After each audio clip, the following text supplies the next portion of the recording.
बिस्मिल्लाहिर्रहमानिर्रहीम। इय्याक नअबुदु व इय्याक नस्तईन। अल्लाह ताला की रहमत, करम, फज़ल और शुक्र के साथ गैस्ट्रोइंटेस्टाइनल सिस्टम मेडिसिन का देखिए बहुत से जो यूनिवर्सिटी हैं उनके अंदर इस चैप्टर से 7 एमसीक्यूज़ और 2 एससीक्यूज़ आ रहे हैं। जीआईटी सर्जरी मैंने ऑलरेडी अपलोड कर दी है जितनी मुझे आती थी, ठीक है। जितनी बंदा ने चीज़, अगर मैं फाइनल ईयर में हूँ तो इतनी चीज़ें तो एटलीस्ट लाजमी करूँगा, ठीक है। अब यहाँ पे haematemesis, abdominal pain, GERD, achalasia, oesophageal cancer, peptic ulcer disease, coeliac disease, pseudomembrane colitis, ulcerative colitis, irritable bowel syndrome, IBS, carcinoma, नाइट ट्यूमर और इंटेस्टाइनल ट्यूबरकुलोसिस। अगर कोई बंदा एटलीस्ट इतनी चीज़ें कर लेना, उसकी जीआईटी मेडिसिन बहुत ज़्यादा कवर हो जाएगी इंशाल्लाह, ठीक है। अब इसके अंदर भी ना हमारे पास अपर जीआईटी को अलहदा हम देखते हैं, लोअर जीआईटी को अलहदा देखते हैं, ठीक है। अपर जीआईटी में यही है कि मुंह के ज़रिए जो है ना उसकी वोमिटिंग आ रही है, ठीक है। इसी को हम कहते हैं हेमेटोमियासिस, मतलब ब्लड इन वोमिटिस। अब वो कोई भी वजह हो सकती है, उसको कोई अल्सर है या हम देखते हैं सारी चीज़ें। लोअर जीआईटी में यही है कि उसको कोई क्रोनिक कॉन्स्टिपेशन है, हेमराइड्स है, ठीक है, या फिर कोई भी ऐसी वो चीज़ एनल के अंदर लगी है। मोस्टली मैं कहूँगा जो ऑब्ज़र्व मैंने किया है अपने वार्ड के अंदर कि जो फीमेल एनल सेक्स की ज़्यादा ख्वाहिशमंद होती हैं ना, तो उनके अंदर ये देखा गया कि उनको बवासीर होने के चांसेस भी ज़्यादा होते हैं और वहाँ से ब्लीडिंग के चांसेस भी ज़्यादा हुआ करते हैं। ये यहाँ पे हमने सिर्फ उसकी डायग्नोसिस, इन्वेस्टिगेशन, ट्रीटमेंट, मेडिसिन में इतना ही हम करना है। कौन सी मेडिसिन देनी है, कौन सी इन्वेस्टिगेशन करवानी है, वो हम देखेंगे यहाँ पे। सर्जरी में हमने क्या था, रिपेयरमेंट की थी। जिस तरह हेमराइड्स था तो उनको लाइगेशन करके फिर उसकी हमने 4 टाइप्स पढ़ी थी कि एक वो हाथ से भी ऊपर चली जाए, ग्रेड 1, 2, 3 और 4 हमारे पास थी ना, वो अब यहाँ पे हम देखते हैं। तो यहाँ पे सबसे पहले हम देखते हैं कि जो अपर जीआई ब्लीड है ना और लोअर जीआई ब्लीड, इसके बारे में हम देखते हैं। देखो, लॉस अब जीआई कहीं से भी हो सकता है, माउथ से लेके एनएस तक, ठीक है। ओरोफेरेंक्स टू एनएस मूवमेंट करते हैं। तो अगर आपका माउथ, एसोफेगस, स्टोमिक, ठीक है, और first part of the small intestine जिसे हम कहते हैं ड्यूडिनम, उसका भी ड्यूडिनम का भी हमारे पास कौन सा, जो second part of the duodenum mostly यहाँ तक हमारे पास जो होती है ना, वो अपर जीआई सारी की सारी कहलाती है, ठीक है। कभी कभार एग्जामिनर पूछ लेते हैं और हमारे पता ही नहीं होता, ठीक है। यहाँ पे हम लिगामेंट ऑफ ट्राइटीज इसको कहते हैं अमूमन, या गैस्ट्रोड्यूडिनल जंक्शन आप कह सकते हैं, सिंपल सी बात।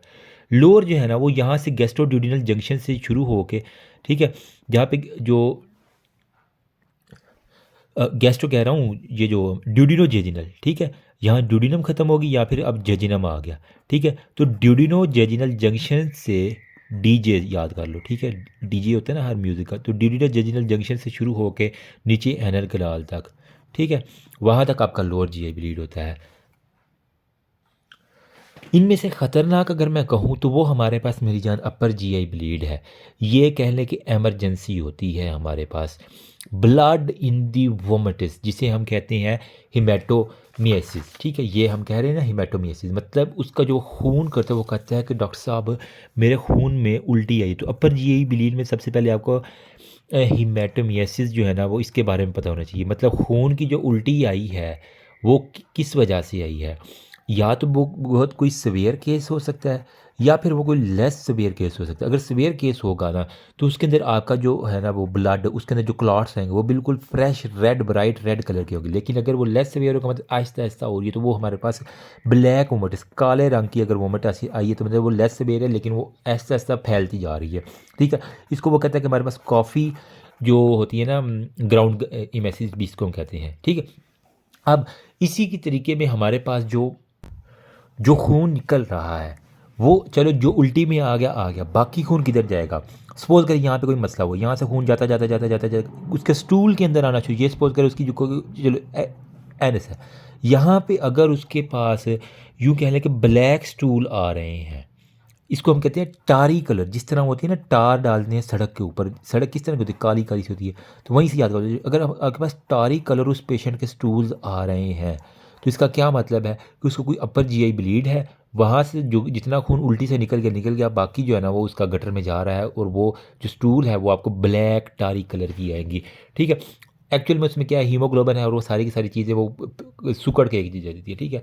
और इसके अंदर मोस्ट कॉमन काज अपर जी ब्लीड है, और हमारे पास वो कहता है, आपने एक वर्ड सुना होगा पेप्टिक अल्सर डिजीज़, ठीक है। अब स्टोमिक के अंदर जो कोई भी अल्सर वगैरह है वो ब्लीड किए जा रहा है, वहाँ से मुसलसल खून निकल रहा है। तो पेप्स इसलिए कहते हैं कि अच्छी सी हिस्ट्री जो है ना आपको बहुत सी चीज़ें बता, अगर आप मेलिना के बारे में पूछ लेंगे उसको, ठीक है, टेरिकल स्टोरी इसको हम क्या कहते हैं, मेलिना कहते हैं। तो ये हमारे पास पक्की निशानी है, ठीक है। या फिर उसको क्या है, एसोफेजाइटिस है, एसोफेगस की हमारे पास इन्फ्लामेशन हो गई है, या उसको एसोफेजियल वेरेसिस है, वहाँ पे जो वेसल्स है वो फूली हुई है, या इसको हम कहते हैं मेलरी वेस्टियर, MALLOR मेलरी वेस्टियर, ठीक है। अब इसके अंदर बेसिकली क्या है कि जो लॉन्गिट्यूडनल टेयर है ना, जहाँ पे एसोफेगस आ रही है और जहाँ पे स्टोमिक बंद हो रहा है, वहाँ पे हमारे पास यूँ कहना कि यहाँ पे चीरे से लग गए हैं, इसे मेलरी वेस्टियर कहेंगे सिंपलेस्ट वर्ड में, longitudinal tear are the oesophagus होंगे, ठीक है। और इसकी वजह से हमारे पास फिर वोमिटिंग और बाकी सारी चीज़ें होती हैं। अब यहाँ पे पास्ट पेपर के अंदर एक सिनेरियो मैं आपको साथ डिस्कशन करता हूँ। कहता है कि एक 38 साला जो है ना वो बार्बर आया है आपके पास, एमरजेंसी में हीमेटोमियासिस, उसे खून की उल्टी है। एग्जामिनेशन में देखा आपने तो वो पेल था, उसकी जो पल्स है वो उसकी रेट 110 थी, मतलब बहुत तेज़ थी, और लेकिन बीपी बहुत ड्रॉप था, ठीक है। जब बीपी ड्रॉप होता है तो दिल जल्दी जल्दी धड़कता है, तो उसकी पल्स तेज़ हो जाती है, ठीक है।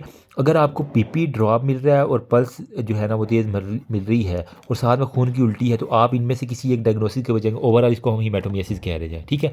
तो अब इसकी काजेज़ क्या है, आप यही लिख देना, पेप्टिक अल्सर डिजीज़, एसोफेजाइटिस, मेलरी वेस्टियर, या फिर कोई भी गेस्टाइटिस लिख देना, या फिर आप इसके अंदर कोई गैस्ट्रिक कार्सिनोमा लिख देना। तो आप जो जो चीज़ें ना, मतलब यूँ एक छोटी सी ना पेपर के साइड पे मैं क्या करते एक बना लेता था, अगर आपको कुछ भूल भी रहा है ना तो यहाँ से कुछ ना कुछ एक चीज़ निकाल ही देंगे आप, इतना बंदे को आइडिया हो जाता है फाइनल ईयर के स्टूडेंट को, ठीक है। अब वो कहते हैं कि इसकी जो है, आप इम्पोर्टेंट कौन कौन से प्रोसीजर करेंगे अगर पेशेंट आपके पास आ गया, एमरजेंसी में आ गया, आप डॉक्टर साहब बैठे हुए हैं। तो मेरी जान, आपने जब भी आपने डील करना है, सबसे पहले आपने हिस्ट्री लेनी है। कोई भी मेडिसिन का क्वेश्चन आया तो उसके अंदर हिस्ट्री और जनरल फिजिकल एग्जामिनेशन लाजमी डाल देना। उसके बाद आप जनरल इन्वेस्टिगेशन करवा लेना, स्पेसिफिक इन्वेस्टिगेशन।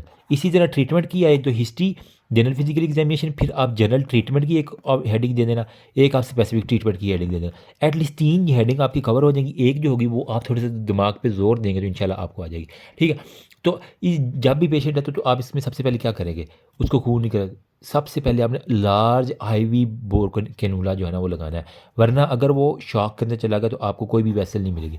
तो IV कैनुला जो है ना वो आपने लार्ज बोर कैनुला लेना है, वहाँ से सैंपल लेके आपने क्या करना है, CBC के लिए भेज देना है, ठीक है, यूरिया के लिए इलेक्ट्रोलाइट, यूरिया इलेक्ट्रोलाइट के लिए भेज देना है, ठीक है, LFTs के लिए भेज देना है, प्रोथ्रोम्बिन टाइम इसके अंदर आपने चेक कर लेना है। और आप इसके अंदर ना क्रॉस मैचिंग लाजमी कर लेंगे, ताकि अगर ब्लड बहुत ज़्यादा लॉस हो गया तो आपको पता हो कि इसका ब्लड है कौन सा, आया कि हमें लगाना पड़ जाए तो अल्लाह ना करे तो लेकिन हमें होना तो चाहिए ना।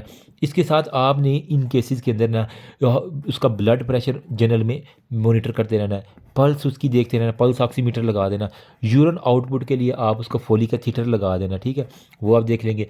फिर सेंट्रल वीनस प्रेशर जो है अगर बहुत ज़्यादा ब्लीडिंग है वो देख लेना, उसको रूल आउट करना है, उसको एनीमिया तो नहीं साथ में हुआ हुआ, उसका मेलिना तो नहीं हुआ हुआ। अब सारी वो चीज़ें आपको नज़र आ रही हैं ना ऐसा ऐसा, ठीक है। तो अगर वो कह रहा है हमारे पास टैकीकार्डिया इतना हो गया कि बहुत ज़्यादा आपको टैकीकार्डिया मिले, जिसका मतलब क्या है, उसका 10% जो है ना वो वॉल्यूम लॉस हो चुका है, तो इसकी वजह से क्या होगा, आर्थोस्टेटिक हाइपोटेंशन जो है ना वो हमारे पास देखी जाती है, ठीक है। और अगर वो 20% लॉस हो जाए तो इसकी वजह से हमारे पास क्या होगा, वो शॉक के अंदर जा रहा होगा, तो इस वजह से हमने इसकी जो है ना ये सारी इन्वेस्टिगेशन करवा लेनी होती है, ठीक है। रिससिटेशन क्या करनी है, सबसे पहले जो हमने IV लार्ज बोर कैनुला लगाया है ना, अपर में भी लोअर में भी अमूमन ये चल जाया करता है, ठीक है। सबसे पहले आप नॉर्मल सिलाइन के ज़रिए डाल के ना उसका वॉल्यूम तो पूरा करें ना, ताकि जो कम हुआ वॉल्यूम, इसके अंदर आप क्या कर सकते हैं, नॉर्मल सिलाइन डाल दो, या फिर आप इसके अंदर मेरी जहाँ रिंगर लैक्टेट जो है ना वो डाल दो, सारी जनरल इसके अंदर मोस्टली मिक्स होके आ रही है, ठीक है। फिर हीमोग्लोबिन जो है ना वो अगर आपको बता रहा है तो ठीक है, वरना हीमेटोक्रिट इसका ना बेस्ट इंडिकेटर है हमें, ठीक है।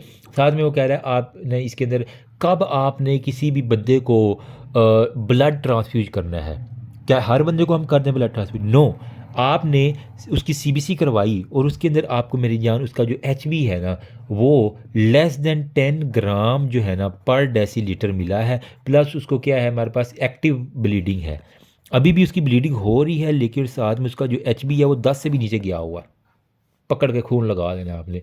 फिर अगर आपने हीमेटोक्रिट उसका चेक किया और वो हमारे पास लेस देन 30 था, ठीक है, और अगर उसको साथ में कोई करोटी दिल का भी मसला है तो दिल फड़फड़ाना शुरू कर देता है ऐसे बंदों का, बूढ़े लोगों में उम्र, तो इसके अंदर आपने ब्लड लगा देना है, ठीक है। और अगर वो ये था बूढ़े लोगों के, अगर यंग है तो उसके अंदर आपने देखना है कि 20 से 25% से भी कम अगर हीमेटोक्रिट आ रहा है ना, तो मेरी जान उसको पकड़ के लगा दो, ठीक है।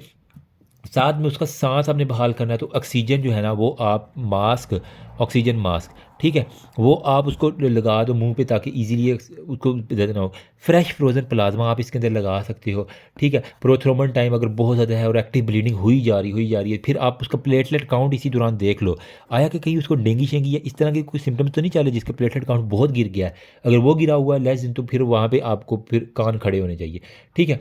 इसके साथ वो कह रहे हैं कि अगर वेरिसियल ब्लीडिंग है तो इसके अंदर आप क्या दोगे, ऑक्टीरो टाइड या फिर हमारे पास टेलीप्रेसन जो है ना वो ट्रेलीप्रेसन, वो आप इसके अंदर देखो जो कि वेसल को कंस्ट्रिक्ट करवा देगा और वहाँ से जो है ना वो ब्लीडिंग हो जाएगी। फिर भी नहीं हो रही तो फिर आप इसके अंदर जो है ना वो मेरी जान एंडोस्कोपीज जो है ना वो हम इसके अंदर कर लिया करते हैं, ठीक है। वो कहता है कि जब इतनी आपने रिससिटेशन कर लिया इसके बाद आप एंडोस्कोपी करेंगे तो आपको बड़ी चीज़ें मिल जाएंगी, ठीक है। और ये कह रहा है आइडियली जो है ना वो हम 24 घंटे की एक दिन के अंदर अंदर जो है एंडोस्कोपी भी परफॉर्म कर लेते हैं ताकि आपको पता चल जाए कि कितना को आपका अच्छा डायग्नोसिस बन सकता है, ठीक है। अर्जेंट एंडोस्कोपी जो है ना, अगर किसी बंदे को शॉक हो गया या ब्लीडिंग रुक ही नहीं रही, आपने सारी ये दे दी, प्लेटलेट भी दे दिया बाकी सारा भी, लेकिन उसकी ब्लीडिंग रुक नहीं रही, फिर उसके अंदर आपने अर्जेंट एंडोस्कोपी उसी वक्त आपने करवा देनी होती है, आप फिर वेट नहीं करते तो बाकी ट्रीटमेंट का, ठीक है।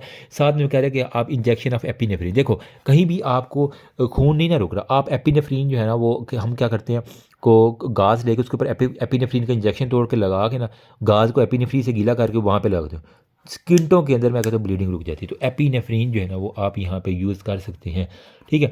साथ में कह रहे हैं अगर वेरिसेल ब्लीडिंग है तो वहाँ पे आप करोगे क्या करोगे, बैंडिंग कर दोगे, ठीक है। और इंजेक्शन आप एपिनेफ्रिन और थर्मल कोआगुलेशन, अगर फिर भी नहीं रुके तो आप ना थर्मली जो है ना जाके काटरी जिस तरह हम कहते हैं ना जला देते हैं हर चीज़, वहाँ से वेसल को जला दोगे, वहाँ पे एक रोड़ी सी बन जाएगी और वो हर चीज़ बंद हो जाएगी, ठीक है। ये हमारे पास होगी। फिर आप अगर सर्जरी की तरफ जा रहे हो, ठीक है, अगर एंडोस्कोपी भी आपने कर लिया, मतलब कैमरे के ज़रिए ये सारा आप काम कर रहे थे, ठीक है, अब एंडोस्कोपी भी आपकी फ़ेल होगी, मरीज़ कहता है हाय डॉक्टर साहब मैं तो गया, ठीक है। वो अब यहाँ पे एंडोस्कोपी अगर फेल होगी है और फिर भी एक्टिव ब्लीडिंग है तो फिर मेरी जान आप सर्जरी की तरफ जाओगे, ठीक है। या फिर अगर आपने ब्लीड को रोका लेकिन वो दोबारा बार बार ब्लीड हो रहा है, ठीक है, फिर हो गया फिर होगा, फिर ये इस तरह अगर तंग कर रहा है आपको तो मुसलसल आप इसको करेंगे। फिर आता है जी लोअर जीआई ब्लीड में, ठीक है, यहाँ पे क्या है, pass of the dark and clot, मतलब यहाँ पे तो उसके स्टूल के अंदर आ रहा था, मतलब वो ऐसा ऐसा गुजरता था उसके स्टूल के अंदर आके मिक्स हो रहा था। यहाँ पे अगर एक्टिव ब्लड ही उसकी जीआई से आ रहा है, ठीक है, डार्क ब्लड आ रहा है, ठीक है, और साथ में क्लॉटिंग भी जो है ना वो आपको प्रॉपर लोच रहा है जिस तरह बकरा ज़िबा किया होता है, इस तरह का खून अगर आ रहा है तो मतलब ये लोअर जीआई ब्लीड है, ठीक है। अब इसके अंदर वो कह रहा है हमारे पास मोस्टली जो है ना वो ब्लडी स्टूल, मतलब जिस तरह यूँ कह लें कि अगर किसी को डायरिया लगा हुआ और वो सारा ब्लड ही ब्लड उसके अंदर आ रहा है तो इसी तरह के कोई कंडीशन हो जाती है, ठीक है। और ये रैपिडली बताते हैं अगर सीवियर है ना तो इसके अंदर जितनी भी डाइवर्टिकुलाइटिस डिजीज़ है ना जिसके अंदर डाइवर्टिकुला होता है, या किसी को एंजियो डिस्प्लेजिया मतलब उसकी वेसल कोई ख़राब है लोअर जीआई की, उसके अंदर हम मोस्टली देखा गया, या फिर आप कह लें कि अगर किसी को मैकस डायबिटिक या बावल का इस्कीमिया अचानक से हो गया है, ठीक है, तो इसके अंदर अमूमन देखा गया हमारे पास। या फिर यूँ कह लें कि अगर किसी को कोई क्रोनिक सब एक्यूट तो पुराना यानी उसको हेमराइड है, कार्सिनोमा है, फिशर है, लोअर जीआई में सारा आप लोअर जीआई में आपको पता क्या करना, आप एनल किरान बना लेना, ठीक है, कोलोन बना लेना, और यार तुम तो बंद हो, ठीक है, असेंडिंग कोलोन, ट्रांसफर कोलोन और ट्रैक्टम और वो सारे जहाँ जहाँ पे आपको मिले एनल किरान में वहाँ पे बवासीर लगा देना, यहाँ पे कैंसर मार देना, ठीक है, सीकल का कैंसर करवा देना, इस तरह की चीज़ें। अब इसीलिए मैं कहता हूँ डायग्राम बना लेना ईजिली आपको हो जाएगा। तो जीआई ब्लीड बड़ा इंपॉर्टेंट है। इसके अंदर आप क्या कहते हैं कैप्सूल एंडोस्कोपी करते हैं, टैग्ड आरबीसी स्कैन करते हैं और आर्टीरोग्राफी जो है ना वो कर लेते हैं कि कौन सी वेसल आपकी इन्वॉल्व है तो आपको पता चल जाता है। अमूमन जो हेमराइड है वो क्रोनिक ब्लीडिंग के अंदर रहता है। एनल फिशर मैंने कहा वोमेन के अंदर बहुत कॉमन है, मैंने बताया जो फीमेल स्पेशली जो गर्ल्स सुन रही है मेरी वीडियो जो हार्ड एनल सेक्स की ख्वाहिशमंद होती हैं उनके अंदर लोअर जीआई ब्लीड बढ़ा है, मतलब उनकी रेक्टम से हर वक्त खून निकलता ही रहेगा। और अमूमन ये जो होती है सेक्स वर्कर इनके अंदर सबसे ज़्यादा देखा गया है, और इनकी मैं कहता हूँ हिस्ट्री अच्छी हो गई ना तो आपको ये सारी चीज़ें ए टू जी क्लियर होंगी। अच्छा, ट्रीटमेंट में हमारे पास क्या होगा, अगर तो हमारे पास अपर जीआई ब्लीड है इसके लिए थोड़ी सी डिफरेंस है, लेकिन लोअर जीआई में मोर और लेस जो है ना वो आप इनको मिला जुला के कर लें। यहाँ पे मैं जो है ना इसकी ट्रीटमेंट लिखता हूँ ताकि हमारे पास जो है ना पेज कटेंगे तो पेज से दरख्त कटते हैं तो फिर पेज बनता है ना, इस वजह से थोड़ा बचा लेते हैं। ठीक है, ट्रीटमेंट में मेरी जान आपने क्या करना है, अगर आ जाए ट्रीटमेंट तो मैं यूँ लिखूँगा, सबसे पहले हिस्ट्री, फिर जनरल फिजिकल एग्जामिनेशन, फिर जनरल ट्रीटमेंट की हेडिंग दूंगा, फिर स्पेसिफिक ट्रीटमेंट की हेडिंग। ये 4 हेडिंग आपने लाजमी बनानी है, इसलिए मैं बार बार लिखता हूँ ताकि याद रह जाए। ठीक है, अब इसके अंदर हमारे पास कुछ थर्मल मोडेलिटी हैं, ठीक है, और कुछ हमारे पास मैकेनिकल जो है ना वो मोडेलिटीज़ होती हैं, जिनके अंदर हमारे पास क्या है ना कि हीट प्रोब्स आ जाती हैं। ठीक है, गर्मी से हम उसको जला के उस वेसल को वहाँ से उसको, तो हीट प्रोब्स हमारे पास आ जाते हैं। यूँ कह लें, साथ में एंडोस्कोपिक जो है ना वो हमारे पास क्लिप्स, हमारे पास जो है ना क्लिप मिलते हैं, वो कड़क कड़ के लगा, अगर आपने देखी हो जो कहते हैं ना लैब कोलीज, अगर वो लीवर के ऊपर जो गॉल ब्लैडर करनी वहाँ पे क्लिप्स वाइट से कलर के लगाते होते हैं, इसी तरह के क्लिप्स होते हैं, वो आप लगा देते हैं जहाँ से ब्लीड कर रहे हो उस वेसल के ऊपर, वो क्लिपिंग उसमें हो जाती है। ठीक है, इसके साथ आप क्या करेंगे, अलॉन्ग विद जो है ना वो क्या एपिनेफ्रीन एड्रीनालिन का जो है ना वो इंजेक्शन आप इसके साथ लगा दो, तो मेरी जान यूँ स्किन टोन में ब्लीडिंग होगी। साथ में आप क्या करो, वो कहता है कि हमारे पास कुछ स्प्रे होती हैं जिस तरह के हेमोस्टेटिक्स मिनरल पाउडर टेक्नीशियम 325 TC, ये स्प्रे होती है जो हम लगा देते हैं, साथ में कर हम क्या कहते हैं बैंड लाइगेशन कर देते हैं। ठीक, अलॉन्ग विद बलून टेम्पोनाइट, हम एक गुब्बारा होता है, वो ले जाके जहाँ पे ब्लीडिंग हो रही है वहाँ पे प्रेशर देते हैं, गुब्बारा फुला देते हैं, तो जब वो इस वैसे से प्रेशर आ रहा है तो यहाँ पे गुब्बारा फूल जाएगा तो वो ब्लीडिंग बंद हो जाएगी, जिसे हम बलून कहते हैं। ठीक है, बलून टेम्पोनाइट। फिर आपका कह सकते हैं trans jugular intrahepatic portosystemic shunt, जिसे वो कहते हैं TIPSS। ठीक है, मतलब trans jugular intra hepatic portosystemic shunt. ठीक है, ये आप कर सकते हैं, बस ये इतना लिख दोगे ना इंशाल्लाह आपका नहीं होगा। ठीक है, तो मोस्ट अगर कॉमन काज अगर आपको अपर जीआई ब्लीड का पूछे तो वो हमारे पास मेरी जान है पेप्टिक अल्सर। ठीक है, तो अपर जीआई के अंदर most common cause of bleed जो है ना वो पेप्टिक अल्सर है। अगर लोअर जीआई के अंदर एमसीक्यूज आ जाए तो आपने डाइवर्टिकुलर डिजीज़ जो है ना वो आप मतलब डाइवर्टिकुलर मतलब कोई भी ओवर चीज़ हो गई है। ठीक है, डाइवर्टिकुलर डिजीज़ हैं, वो आगे हम डिस्कशन करते हैं क्या क्या होती है, लेकिन इसके अंदर आपने वो देख लेना है। ठीक है, बाकी आप इसके अंदर जो है ना वो अगर इन्वेस्टिगेशन की बात आ जाए तो जो बेसिक इन्वेस्टिगेशन है CBC, blood urea nitrogen, creatinine, LFT, prothrombin time, cross matching of blood, ये होगी। अगर स्पेसिफिक की इन्वेस्टिगेशन की बात करें तो आप एक चार्ट बना लो, एसोफेगोस्कोपी हर जगह कर देना।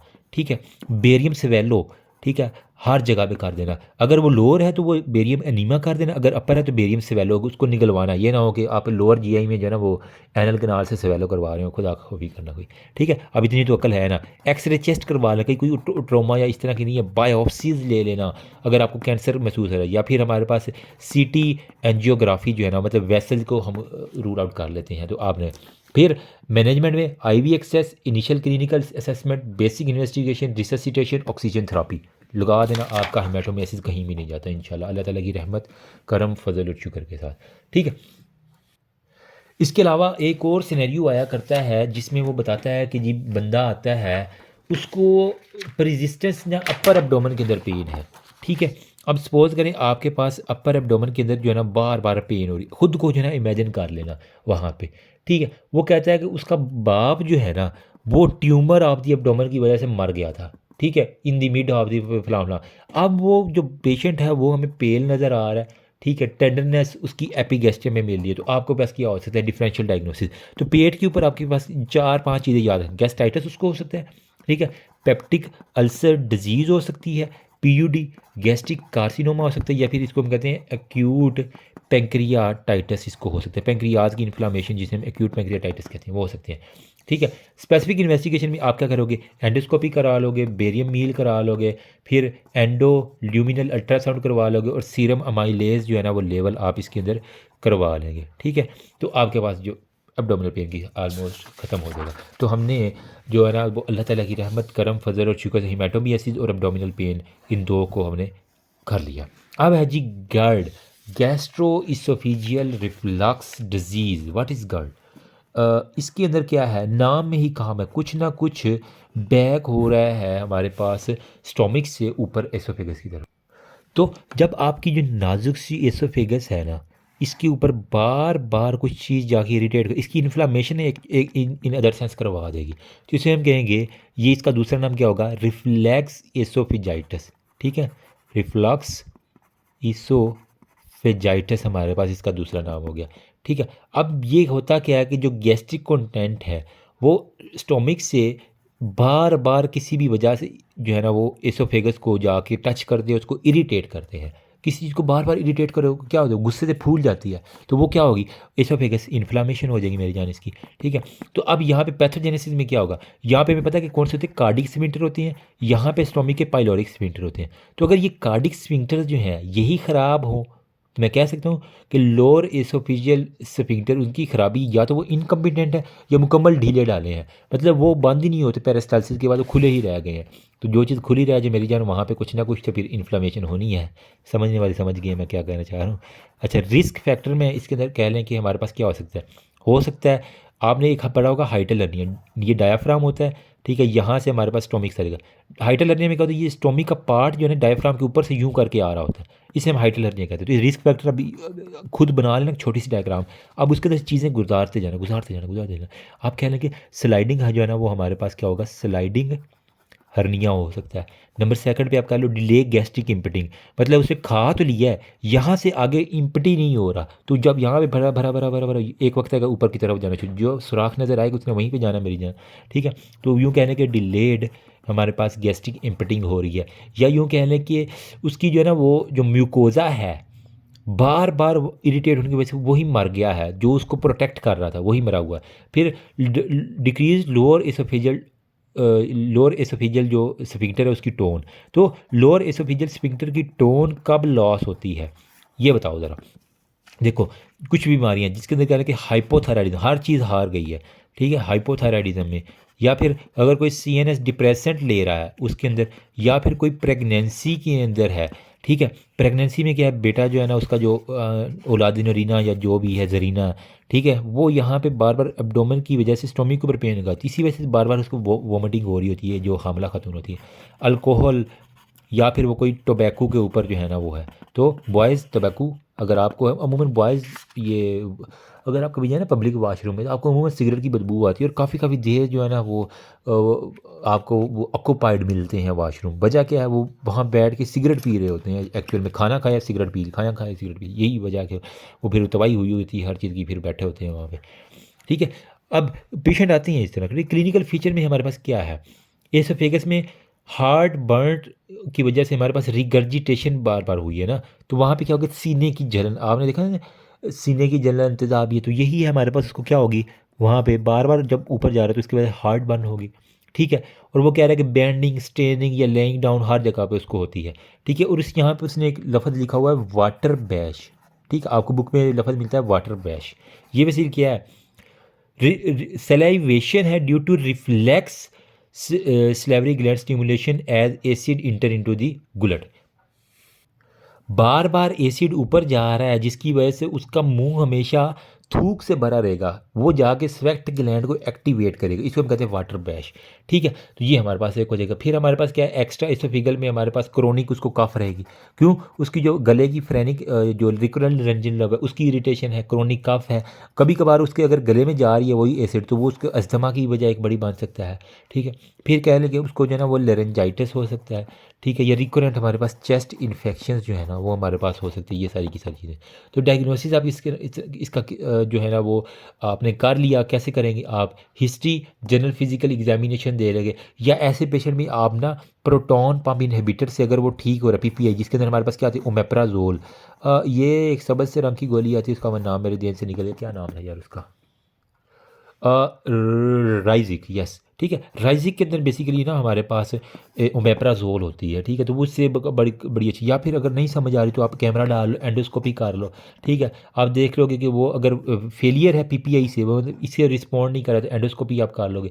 अगर डायग्नोसिस और एंडोस्कोपी नॉर्मल आ गई है तो फिर आप, फिर भी मसला तो है उसका, अगर ये भी नॉर्मल आपको लग रही है, इससे वो भी नॉर्मल है बिल्कुल, लेकिन फिर भी मसला तो है, फिर आप इसका क्या कर लो, मैनोमीट्री कर लो, मतलब जो इसका लोअर एसोफेजियल स्फिंक्टर है इसके अंदर हम प्रेशर चेक करने के लिए जो टेक्निक इस्तेमाल करते हैं उसे कहते हैं मैनोमेट्री। करते कैसे हैं वो हमारा कंसर्न नहीं है अभी, ठीक है। फिर आप क्या कर लो कि मैदे के अंदर 24 आवर की पीएच चेक कर लो। तो ये मोस्ट इंपॉर्टेंट इन्वेस्टिगेशन है जिसे आप जो है ना वो चेक कर लेते हैं, ठीक है।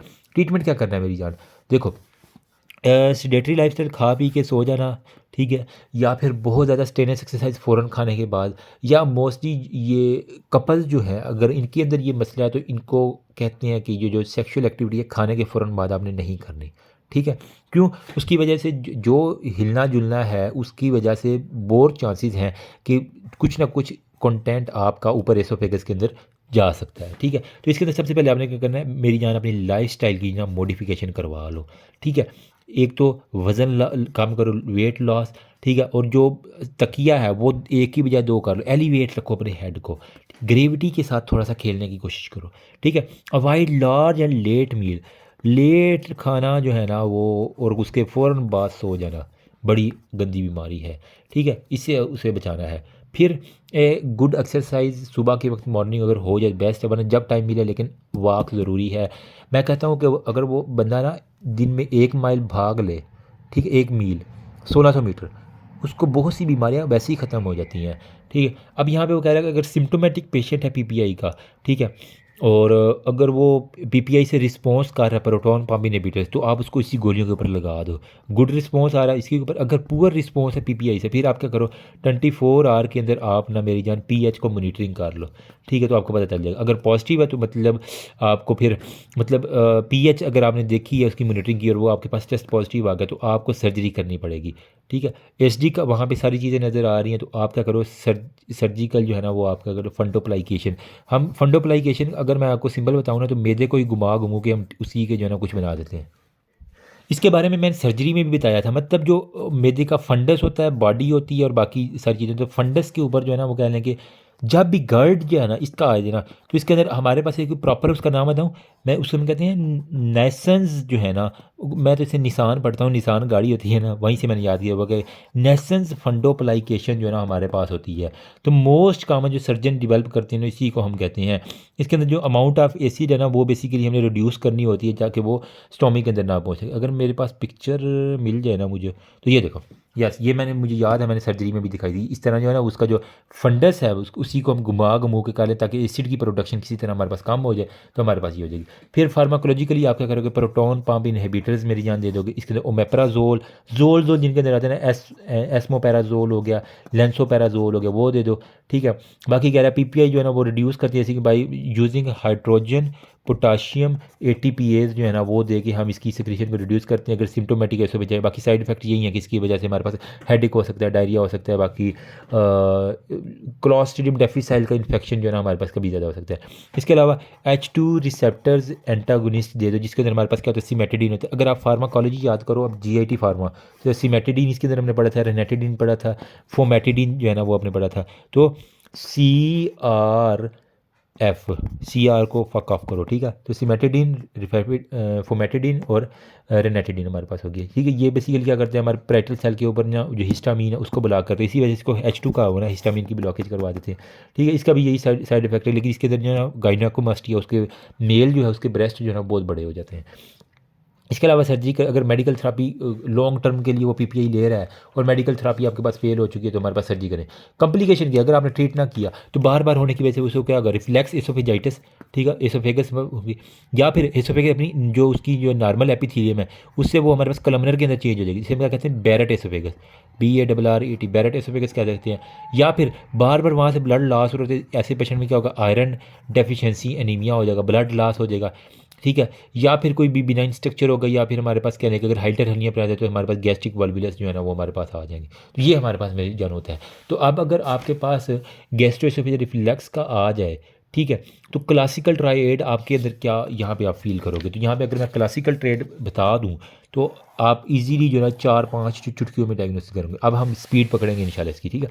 अब यहाँ पे देख लो, एक तो आपने इसके अंदर रखना है कि रेट्रो स्टर्नल बर्निंग पेन, ठीक है, ये जिसे हम क्या कह रहे थे हार्ट बर्न कह रहे थे, नंबर 1 पे ये।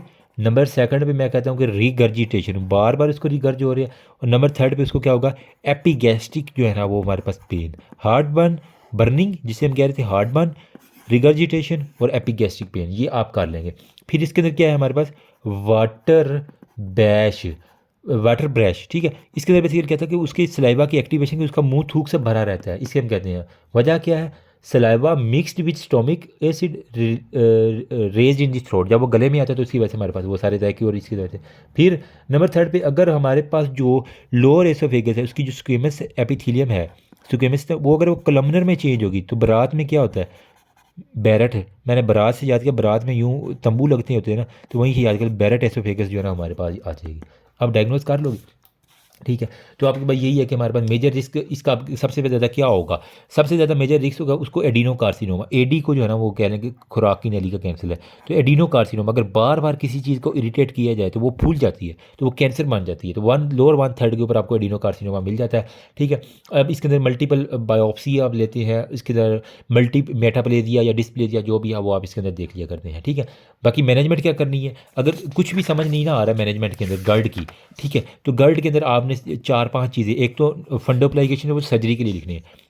सबसे पहले हिस्ट्री, जनरल फिजिकल एग्जामिनेशन, फिर आपने क्या करना है, एंटी रिफ्लक्स थेरापी, बस ये लिख दोगे ना मेरी जान, एग्जामिनर आपके वो लट्टू हो गया, मतलब रिफ्लक्स नहीं होने देना। अब उस थेरापी में हम क्या करते हैं, रेगुलर एंडोस्कोपिस करते हैं, ठीक है, देखते हैं कि आया कि मेटाप्लेजिया हुआ है या कितना हुआ है। अगर तो वहाँ पे जो स्क्वेमस एपिथेलियम वो कोलमनर में चेंज हो रही है, ठीक है, तो आप देखोगे अगर तो वो कितने सालों के अंदर हो रही है, ठीक है। अगर हमारे पास 2 से 5 साल हो गए हैं तो इसका मतलब है कि वो अब बैरेट एसोफेगस के अंदर तब्दील हो चुकी होगी, इतना तो उसको होगा, ठीक है। इंटेस्टाइन का मेटाप्लेजिया हो चुका होगा, ठीक है। लेकिन अगर 6 माह का इंटरवल है तो वो हमारे पास डिस्प्लेजिया सिर्फ होगा, सेल जो है ना वो हमारे पास यूँ कह लें कि लो ग्रेड डिस्प्लेजिया जिसे हम कहते हैं ना वो अपनी नॉर्मल शेप में नहीं रहेंगे। बाकी वो कह रहा है कि अगर हाई ग्रेड डिस्प्लेजिया है तो इसके अंदर फिर आप क्या करोगे, मतलब 6 माह से कम है तो लो ग्रेड है डिस्प्ले, अगर हाई ग्रेड है तो मतलब हर चीज़ खाने में रुक रही है तो फिर आप मेरी जान इसके अंदर जो है एसोफेगस को भी उड़ा दोगे। एसोफेगेक्टमी जो है ना उसको हम कहते हैं वो कर देंगे, या फिर हम एंडोस्कोपिक थेरापीज जो है ना हमारे पास होती हैं जिसके अंदर रेडियो फ्रीक्वेंसी एबिलिएशन कर दें या फोटोडायनामिक थेरापी हम कर लिया करते हैं, ठीक है। तो अब आप डायग्नोज कर लोगे। अगर मेडिकल ट्रीटमेंट की बात करो ना तो मेडिकल ट्रीटमेंट में 3-4 चीज़ें आप बस याद कर लो। एक एंट एसिड, ठीक है। अब आपकी सारी फार्माकोलॉजी जिसको याद है ना वो अब इसको ज़रा दोहरा ले, ठीक है। एंट एसिड में हमारे पास क्या आता है, MgOH2, ठीक है, या फिर AlOH3, ठीक है। अब इसकी मेरे नाम क्या इसे कहते हैं यार, मैग्नीशियम डाईहाइड्रोक्साइड या एल्यूमिनियम, जो भी कहते हैं, मैंने तो यही है, मज A1 मज है, ठीक है, AlOH3 MgOH2, ठीक है, बस ये हमने। फिर आप दे दो इसके अंदर प्रोटॉन पंप इनहिबिटर्स, ये आप दे दोगे, जिसके अंदर मेरे पास रिमेटिडिन था, ठीक है, फेमेटिडिन था, ये सारी की सारी। फिर H2 रिसेप्टर जो है ना वो आप इसके अंदर दे दोगे। प्रोटॉन पंप में हम सॉरी इसके अंदर प्रोटॉन पंप में हमारे पास ओमेप्राजोल जोल वाले आ रहे थे, ठीक है, ओमेप्राजोल हो गया, रेबी पैराजोल हो गया, ये सारे की सारी मोस्ट इंपॉर्टेंट। जबकि H2 ब्लॉकर में हमारे पास फिर आती हैं रिमेटिडिन हो गया, फोमेंटिडिन हो गया, ये सारी की सर्जिकल थेरापी में आप क्या करो, एंटी रिफ्लक्स जो है ना वो आप सर्जरी इसके अंदर कर सकते हो। बाकी आप क्या करोगे, life style modification, weight loss करवा देना, उसके कारण स्पाइसी फूड नहीं खानी, पिज़्ज़े नहीं खाने, बर्गर नहीं खाने, एसिड फूड नहीं खानी, ठीक है, नाइट मील नहीं करना, रात को चाय नहीं पीनी, बेडिंग जो है ना वो थोड़ी सी बेड करवा लेनी है, एलिवेट बेड करना है, हेड लेवल हाई रखना है, तो ये सारी की सारी होती है, ठीक है। फिर इसी के अंदर हमारे पास आता है जी हर्निया के बारे में, ठीक है। हर्निया को भी लगे हाथ कवर कर ही ले यहाँ पे, ठीक है। तो हर्निया मेरी जान हमारे पास हाइटल हर्निया हो सकता है, या फिर मैंने आपको बताया इसके अलावा हमने सर्जरी में पढ़े थे 2 टाइप्स के और हर्निया भी थे, ठीक है, जिसके अंदर हमारे पास कहते हैं स्लाइडिंग हर्निया, जिसकी टाइप था हाइटल हर्निया। एक स्लाइडिंग हर्निया हो सकता है, ठीक है। नंबर सेकंड में हमारे पास होता है रोलिंग हर्निया, ठीक है। स्लाइड का मतलब ये स्लाइड कर रहा है, फिसल रहा है, रोलिंग का मतलब पूरा रोल कर रहा है, तो रोलिंग हर्निया, जिसे मोस्ट कॉमन स्लाइडिंग होता है। रोलिंग में हमारे पास जो है ना पैराइसोफेजियल हर्निया वगैरह आ जाती हैं, इसकी वजह से हमारे पास कॉम्प्लिकेशन वही iron deficiency anaemia, gastric volvulus, oesophageal ulceration, stricture, Barrett oesophagus, oesophagitis, सारी लिख दे रहा हूँ। लाइफ स्टाइल मॉडिफिकेशन ट्रीटमेंट आपको पता है सारी की सारी, ठीक है। अब वो कहता है कि हमारे पास जो नेक्स्ट टॉपिक है ना वो है हमारे पास एकलेजिया के बारे में, ठीक है।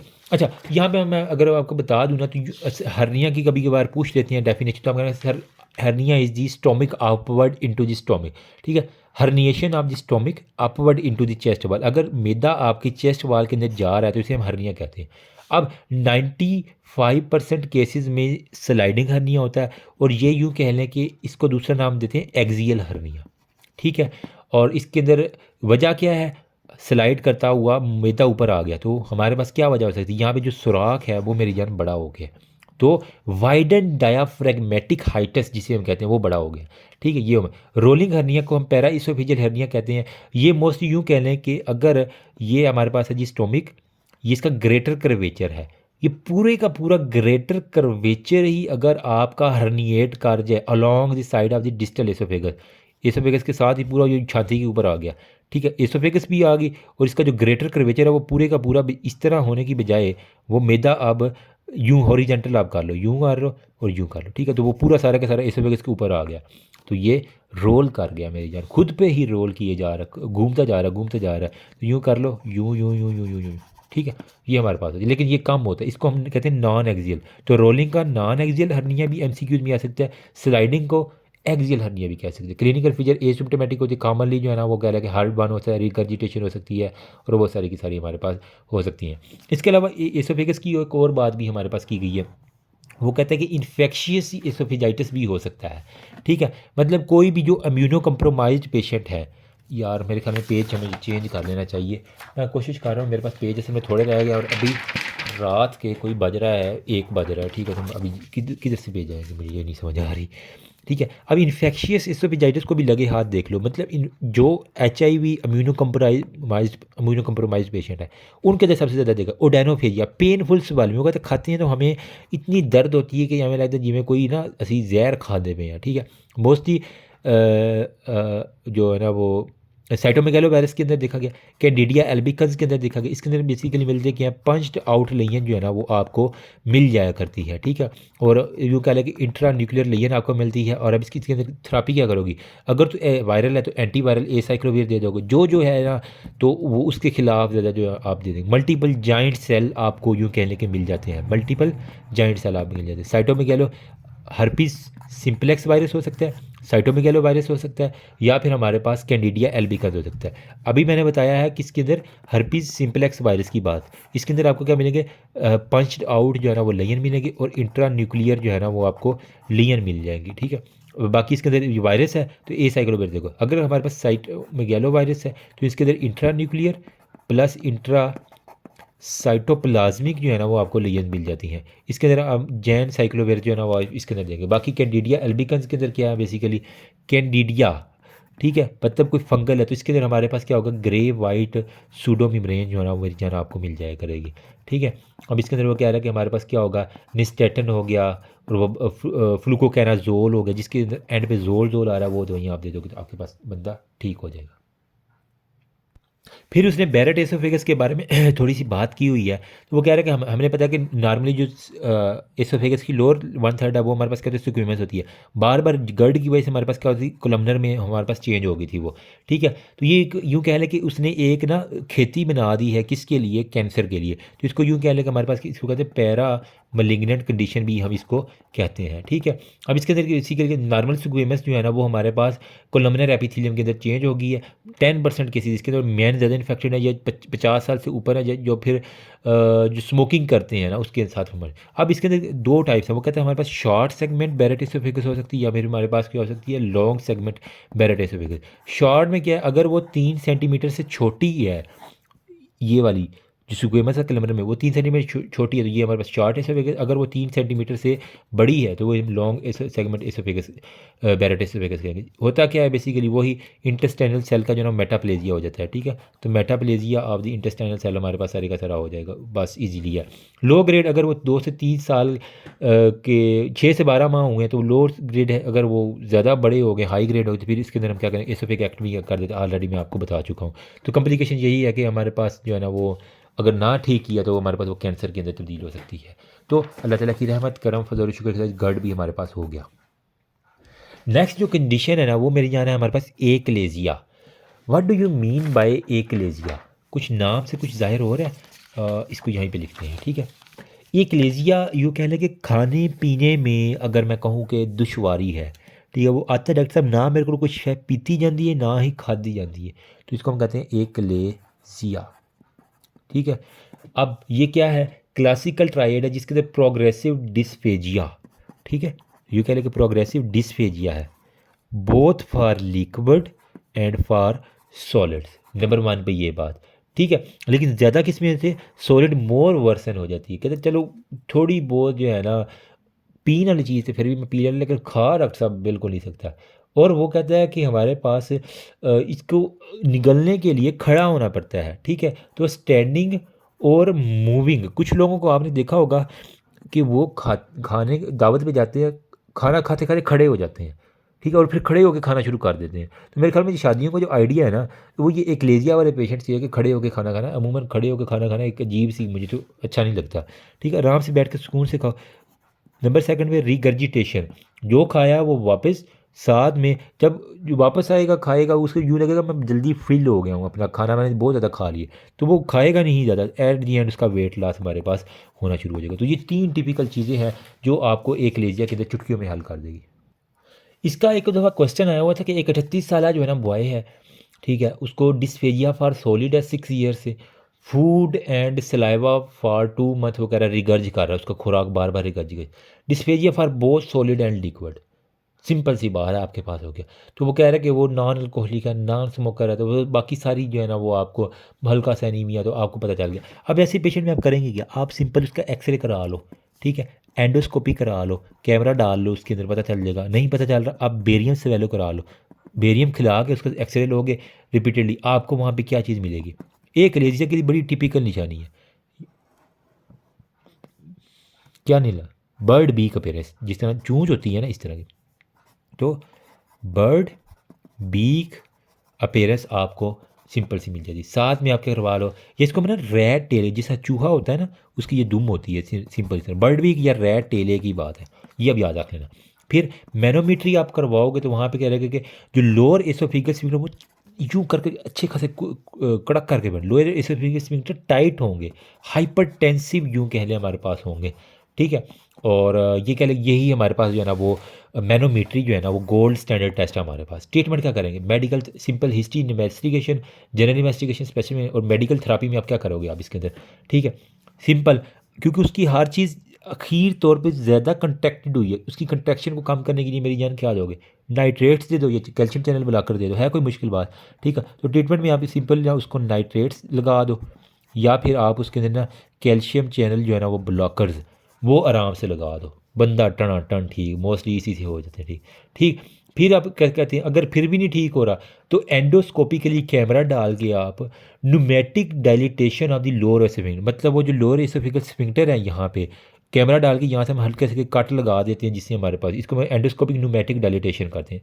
या फिर हम क्या करते हैं, यहाँ पे हम एंडोस्कोपी के लिए ना बॉटुलिनम का इंजेक्शन लगा देते हैं। तो बॉटुलिनम भी क्या करता था, वो जो कंस्ट्रिक्टिव चीज़ें थी उसको रिलैक्स कर देगा। तो बॉटुलिनम टॉक्सिन जो है ना ये इसके अंदर बड़ा इंपॉर्टेंट है, बोटॉक्स इसको उम्र करते हैं। या फिर हम वो कह रहा है कि लेप्रोस्कोपी के लिए ना सर्जरी जो नहीं फ़र्क पड़ रहा तो आप सर्जरी कर दो। इसके अंदर हमारे पास हेलर मायोटमी, नाम तो सुना ही होगा, ठीक है, हेलर मायोटमी जो है ना वो आप इसके अंदर कर दो। फिर पार्शियल फंडोप्लाइकेशन आप इसके अंदर कर सकते हो, फंडो प्लाइकेशन आप किसी, या फिर एसोफेगेक्टमी जो है ना वो आप इसके अंदर कर सकते, एसोफेगस ही उतनी काट दो ना रहेगा बांस ना बजेगी बांस, ये बर्ड बीक वाला ये एरिया है इसको निकाल दो, बाकी तो ठीक है ना, बाकी को तो चलाओ ना, आपस में जोड़ दो, अल्लाह अल्लाह तो खैर सल्ला, ठीक है। और वो कह रहा है कि हमारे पास ना सारे सिनेरियो ना मोर और लेस इसी तरह आप पिक कर लेंगे, इंशाल्लाह कोई ज़्यादा मुश्किल नहीं होगी, ठीक है। तो अल्लाह ताला की रहमत करम फजल और शुक्र के साथ हमारा एक लेजिया भी हो गया मदार। फिर है इसोफेजियल कार्सिनोमा, मतलब एसोफेगस का जो है कैंसर, मैंने कहा कि बैरेट एसोफेगस एक खेती बना देती है, ठीक है। तो यहाँ पे हम ना एक जल्दी से देख लेते हैं कि एसोफेजियल जो ट्यूमर्स हैं, पहले वो देख लेते हैं, इसी को हम फर्दर देखें। तो एसोफेजियल जो ट्यूमर्स हैं ना मेरी जान, वो हमारे पास 2 तरह के हो सकते हैं, या तो वो हमारे पास होते थे जी बिनाइन ट्यूमर, ठीक है, बिनाइन ट्यूमर्स, या फिर वो मेरे जान एज़ यूजुअल एसोफेजियल कार्सिनोमा के अंदर हमारे पास जो है ना, जो आगे मजीद जो है ना तबाही करेगा एसोफेजियल कार्सिनोमा में। बिनाइन ट्यूमर में अमूमन जिनके एंड पे ओमा ओमा आता है ना, वो आप लिख लेना। तो इसके लिए मैंने निमोनिक याद किया हुआ है, FLP फुल लेंथ पेपर होता है ना, वहीं से याद किया हुआ है FLP। एफ से हमारे पास क्या होगा, फाइब्रोमाज, ठीक है, लियो मायोमास, और हमारे पास लाइपोमास, ठीक है, FLP। लाइपोमा के लिए मैंने पी यूज़ किया, ठीक है, ओके हो गया। बाकी हमारे पास कह रहा है कि कॉमनेस्ट जो है ना, most common is gastrointestinal stromal tumour, जिस वो लिखते हैं गैस्ट्रोइंटेस्टाइनल स्ट्रोमल ट्यूमर, अगर MCQs आ जाए तो ये मोस्ट कॉमन हमारे पास होता है। बाकी ये एसोफेजियल कार्सिनोमा में हमारे पास क्या हो सकता है, वो मेरी जान हो सकता है स्क्वेमस हो सकता है, या फिर मैंने कहा AD को जो है ना वो कैंसर है, तो हमारे पास क्या हो सकता है स्क्वेमस सेल कार्सिनोमा, या फिर हमारे पास क्या हो सकता है एडिनो कार्सिनोमा, ठीक है। जो स्क्वेमस सेल कार्सिनोमा इसके अंदर basic most common type of the oesophageal ये हमारे पास होता है एस फॉर, ठीक है, समझने वाले समझ गए। इसके अंदर बेसिकली जो आपकी एसोफेगस है ना स्क्वेमस के अंदर, हम बेसिकली एसोफेगस को 3 पार्ट में, अपर 1/3, मिडल 1/3 और लोअर 1/3। स्क्वेमस ये अपर 1 और मिडल 1/3 को जो है ना इसको इन्वॉल्व कर लेगा अगर, ठीक है। तो ये मोस्टली ये हमारे पास, और अमूमन जो बाबे होते हैं 50 वो, ठीक है, अलॉन्ग विद जो बैटल च्यूइंग करते हैं, बैटल किसे कहते हैं, छालिया को कहते हैं, आई थिंक सो, ठीक है। अगर आपने फोरेंसिक मेडिसिन पढ़ी है तो टोबैको, अल्कोहल, या जिसको अगर प्लम्बर विंसेंट सिंड्रोम हो जिसके अंदर वो जाली सी बन जाती है तो हमारे पास ये हो जाए, या फिर किसी को सीलिक डिजीज़ हो तो इसके अंदर जैसे कि देखा जाए कोई मसल कार्सिनोमा। एडिनो कार्सिनोमा मेरी जान हमारे पास क्या होता है, लोअर 1/3 जो एसोफेगस की है वो AD के अंदर इन्वॉल्व होता है, ये आपका पक्का MCQs है, ठीक है। और ये वेस्ट के अंदर मोस्टली मोर कॉमन है। इसके अंदर रिस्क फैक्टर क्या है, लोअर एसोफेगस अगर बार बार किसी को बैरेट एसोफेगस है, बार बार गर्ड है किसी को, तो ये इरिटेट होगी, मैंने कहा ना वो खेती बना देता है। या फिर अगर कोई बहुत ज़्यादा तंबाकू का यूज़ कर रहा है, या फिर कोई इसको H पाइलोराई, मैदे के अंदर H पाइलोराई थी उसकी वजह से, तो हमारे पास इसकी वजह क्या है, एक तो ये लोअर 1/3 को इन्फेक्ट करता है, ठीक है, और जो हमारे पास H पाइलोराई है वो, या फिर अगर किसी को बैरेट एसोफेगस है वो, या फिर टोबाकू है, या फिर ओबेसिटी है, तो ये मैदे के ऊपर जोर पड़ेगा ये, ठीक है। क्लिनिकल फीचर एसिम्टोमेटिक होता है, 55 साल के बाद अमूमन पेशेंट प्रेजेंट करता है डिस्फेजिया, ठीक है, वो पहले सॉलिड के लिए वो निकलना बंद कर देता है, वजह क्या है, वो ट्यूमर जो है ना जो कैंसर है उसको रोकता है, फिर एक्सेस वो लिक्विड के लिए भी जो है रेजिस्टेंट करता है, weight loss, anorexia, bleeding, melaena, recurrent laryngeal chest pain बार बार उसकी लोकेशन की ही है, लीवर लंग्स के अंदर जो है ना हेमाटोजेनस स्प्रेड इसका हो सकता है हमारे पास सारी की सारी, ठीक है।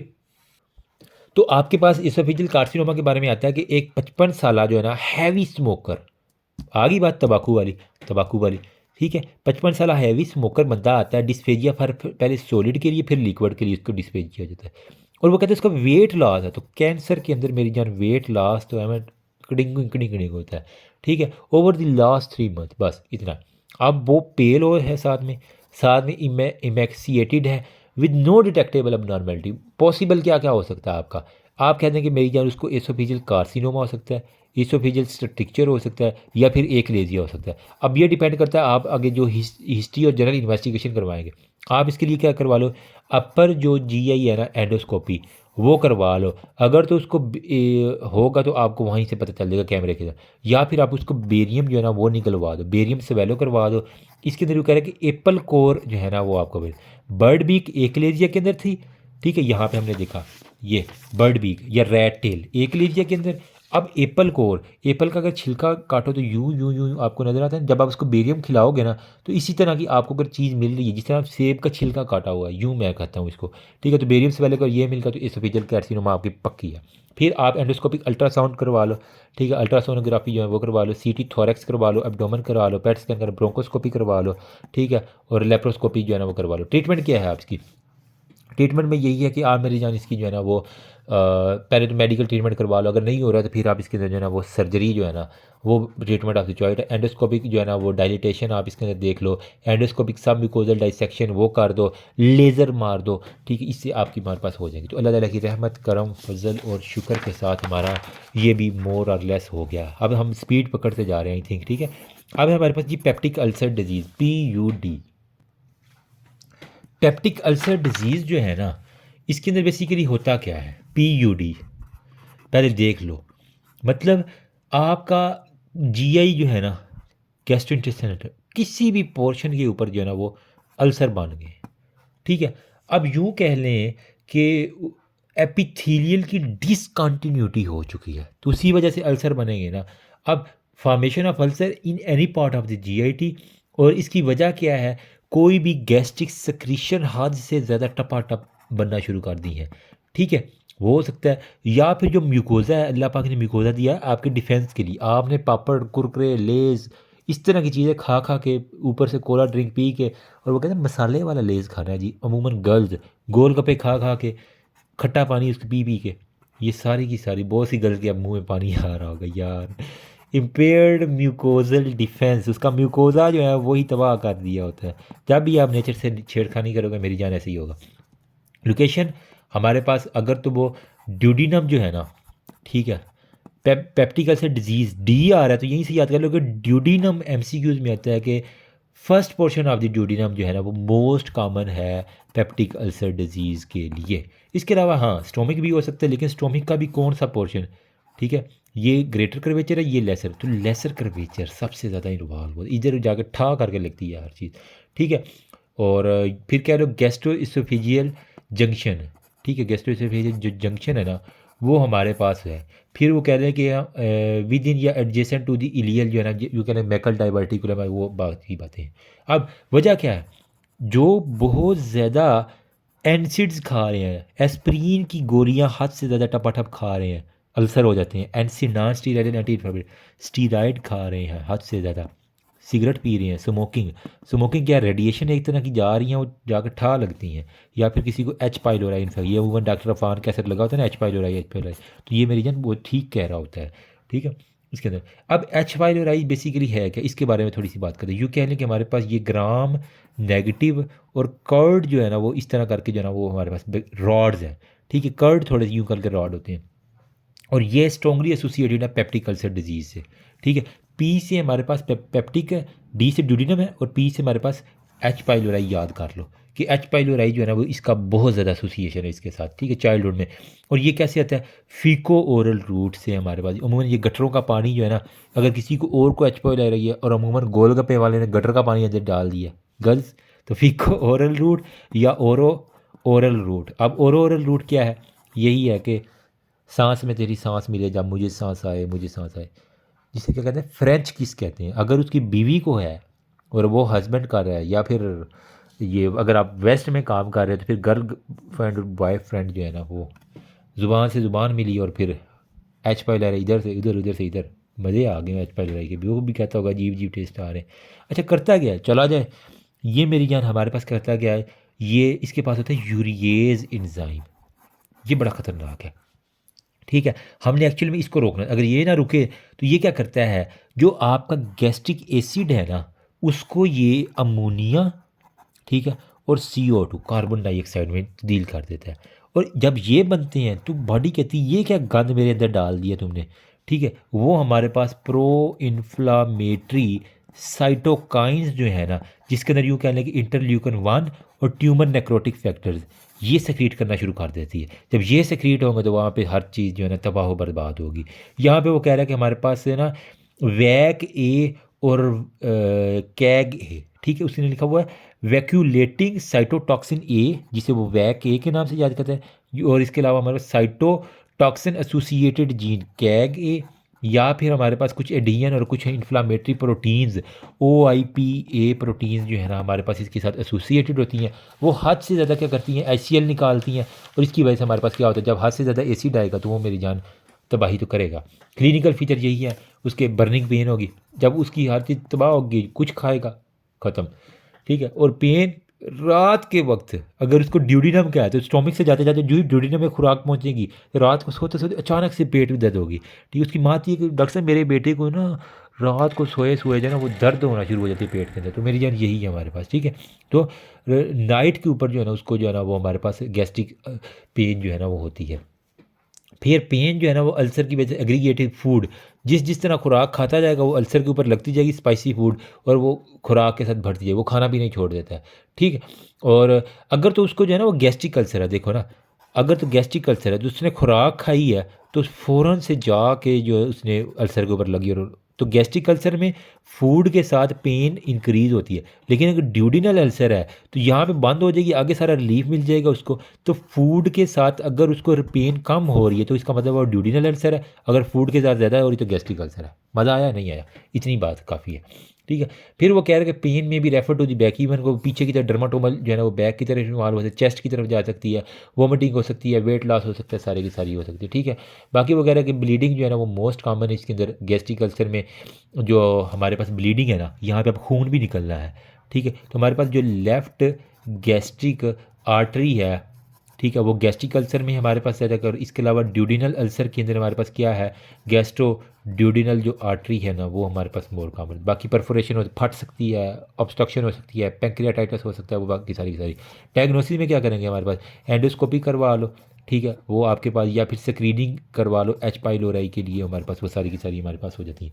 अच्छा, अब इसके लिए कुछ टेस्ट हैं, वो हमने कौन कौन से करने हैं। तो स्क्रीनिंग टेस्ट के लिए वगैरह कुछ हमारे पास टेस्ट हैं जो हमारे पास है नॉन इन्वेसिव, जिसके अंदर इतना खतरा नहीं हम लेते, ठीक है। कुछ हमारे पास इन्वेसिव है, जो टेस्ट करेंगे उसको खतरनाक हद तक सिम्टम्स आएंगे, ठीक है। नॉन इन्वेसिव में क्या, आप सिंपल उसकी सीरोलॉजी करवा लो, ठीक है। अगर तो जो है ना वो नेगेटिव आ जाए सीरोलॉजी उस बैक्टीरिया एच पाइलोराई के, तो आपके पास सिंपल सा है, चीप है, सस्ता सा टेस्ट है, आप अमूमन करवा लो।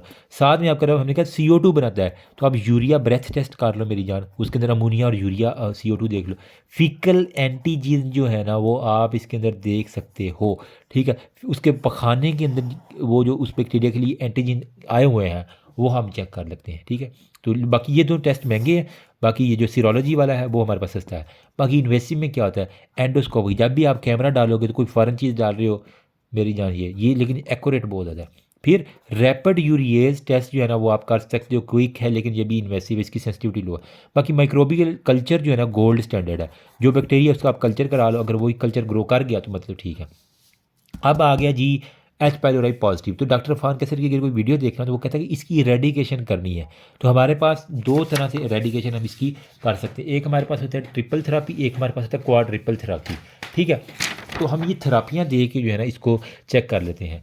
अगर तो वो हमारे पास क्या रहा कि डिटेक्ट हो गया, आपको सीरोलॉजी आपने करवा ली, एंटीजन देख लिया, यूरिया ब्रेथ टेस्ट देख लिया, माइक्रोबियल कल्चर करा लिया, एंडोस्कोपिक बायोप्सीज करवा ली, तो आपको पता चल गया। अब मेरी जान आप इसकी जो ना जो इरेडिकेशन थेरापी, इसके उम्र क्वेश्चन आ जाता है, इरेडिकेशन थेरापी आपने फिंगर टिप्स पे कर लेनी है।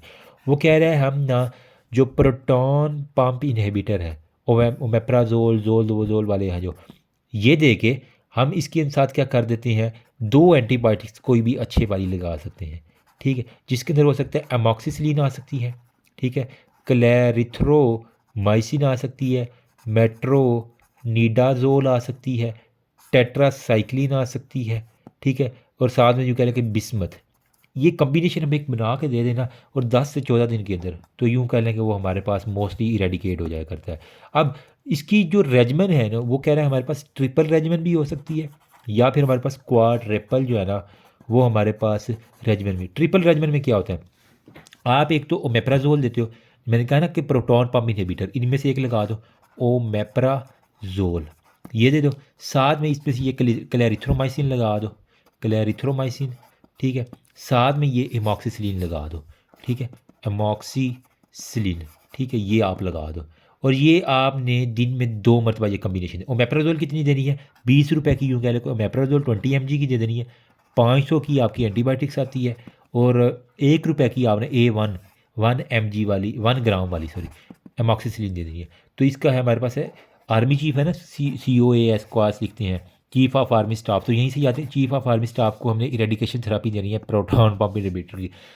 कोएक्सिसिलिन, क्लैरिथ्रोमाइसिन, ओमेप्राजोल और एमॉक्सिसिलिन, ये आप कम्बिनेशन में देंगे और दिन में 2 मरतबा जो है ना वो आपने देनी है, ठीक है, ये दे सकती है। या फिर अगर ये नहीं देनी तो आप क्या करो, ओमेप्राजोल, क्लैरिथ्रोमाइसिन और एमॉक्सिसिलिन की जगह आप फ्लैजल ऐड कर दो, जिसके अंदर क्या है मेट्रोनिडाजोल। और हमेशा फ्लैजल आपको पता है 400 मिलीग्राम की होती है, ये 400 मिलीग्राम की, ओमेप्राजोल 20 की, और ये हमारे पास कितनी थी 500 मिलीग्राम की। तो ये हमारे पास ये 3 दवाइयों का कम्बिनेशन जिसे हम कहते हैं ट्रिपल थेरापी देनी है, ठीक है। ये भी हमने ट्वाइस डेली जो है ना वो दे देनी है, आपके पास होती है, ठीक है, ये हमारे पास हो सकती है।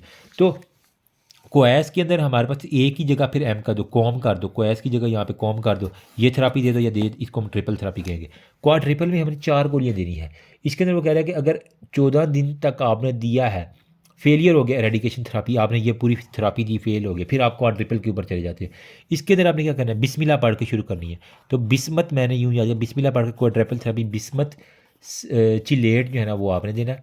साथ में फ्लैजल जिसके अंदर मेट्रोनिडाजोल जो है ना वो आप दे दोगे, ठीक है। साथ में आपका टेट्रा साइक्लिन जो है ना वो आप दे दोगे।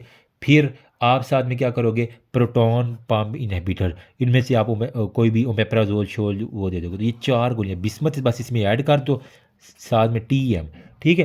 तो इसके लिए मैंने निमोनिक किया दिखागा BC तैमूर मिर्ज़ा, ठीक है। बिस्मत, मेट्रोनिडाजोल, T से टेट्रासाइक्लिन, और वहाँ पे हमारे पास वो बल्ले से खेलते हैं बैट से, तो वह यूज से PTI का जो बैट है ना वो वहाँ से याद कर लोगे। तो PT पर अगर कोई है या ये मेरी निमोनिक है, या फिर अब इसके लिए कोई और निमोनिक, चलो सॉरी अगर ये निमोनिक नहीं बनाते तो हम क्या करें, BMT PPI, ठीक है।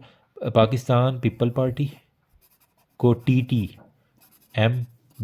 ठीक है। वो BMW में आते हैं तो वो यूँ याद कर लो, जैसे भी कर लो, बस किसी के पास और अच्छा निमोनिक है तो ये बना देना, बस हमने यही करने, ठीक है। इसकी अच्छा अगर आप कर लोगे ना बिस्मत चिलेट, वो कहता है कि हमने 120 मिलीग्राम, ठीक है, और 120 मिली डेली देनी है, ठीक है।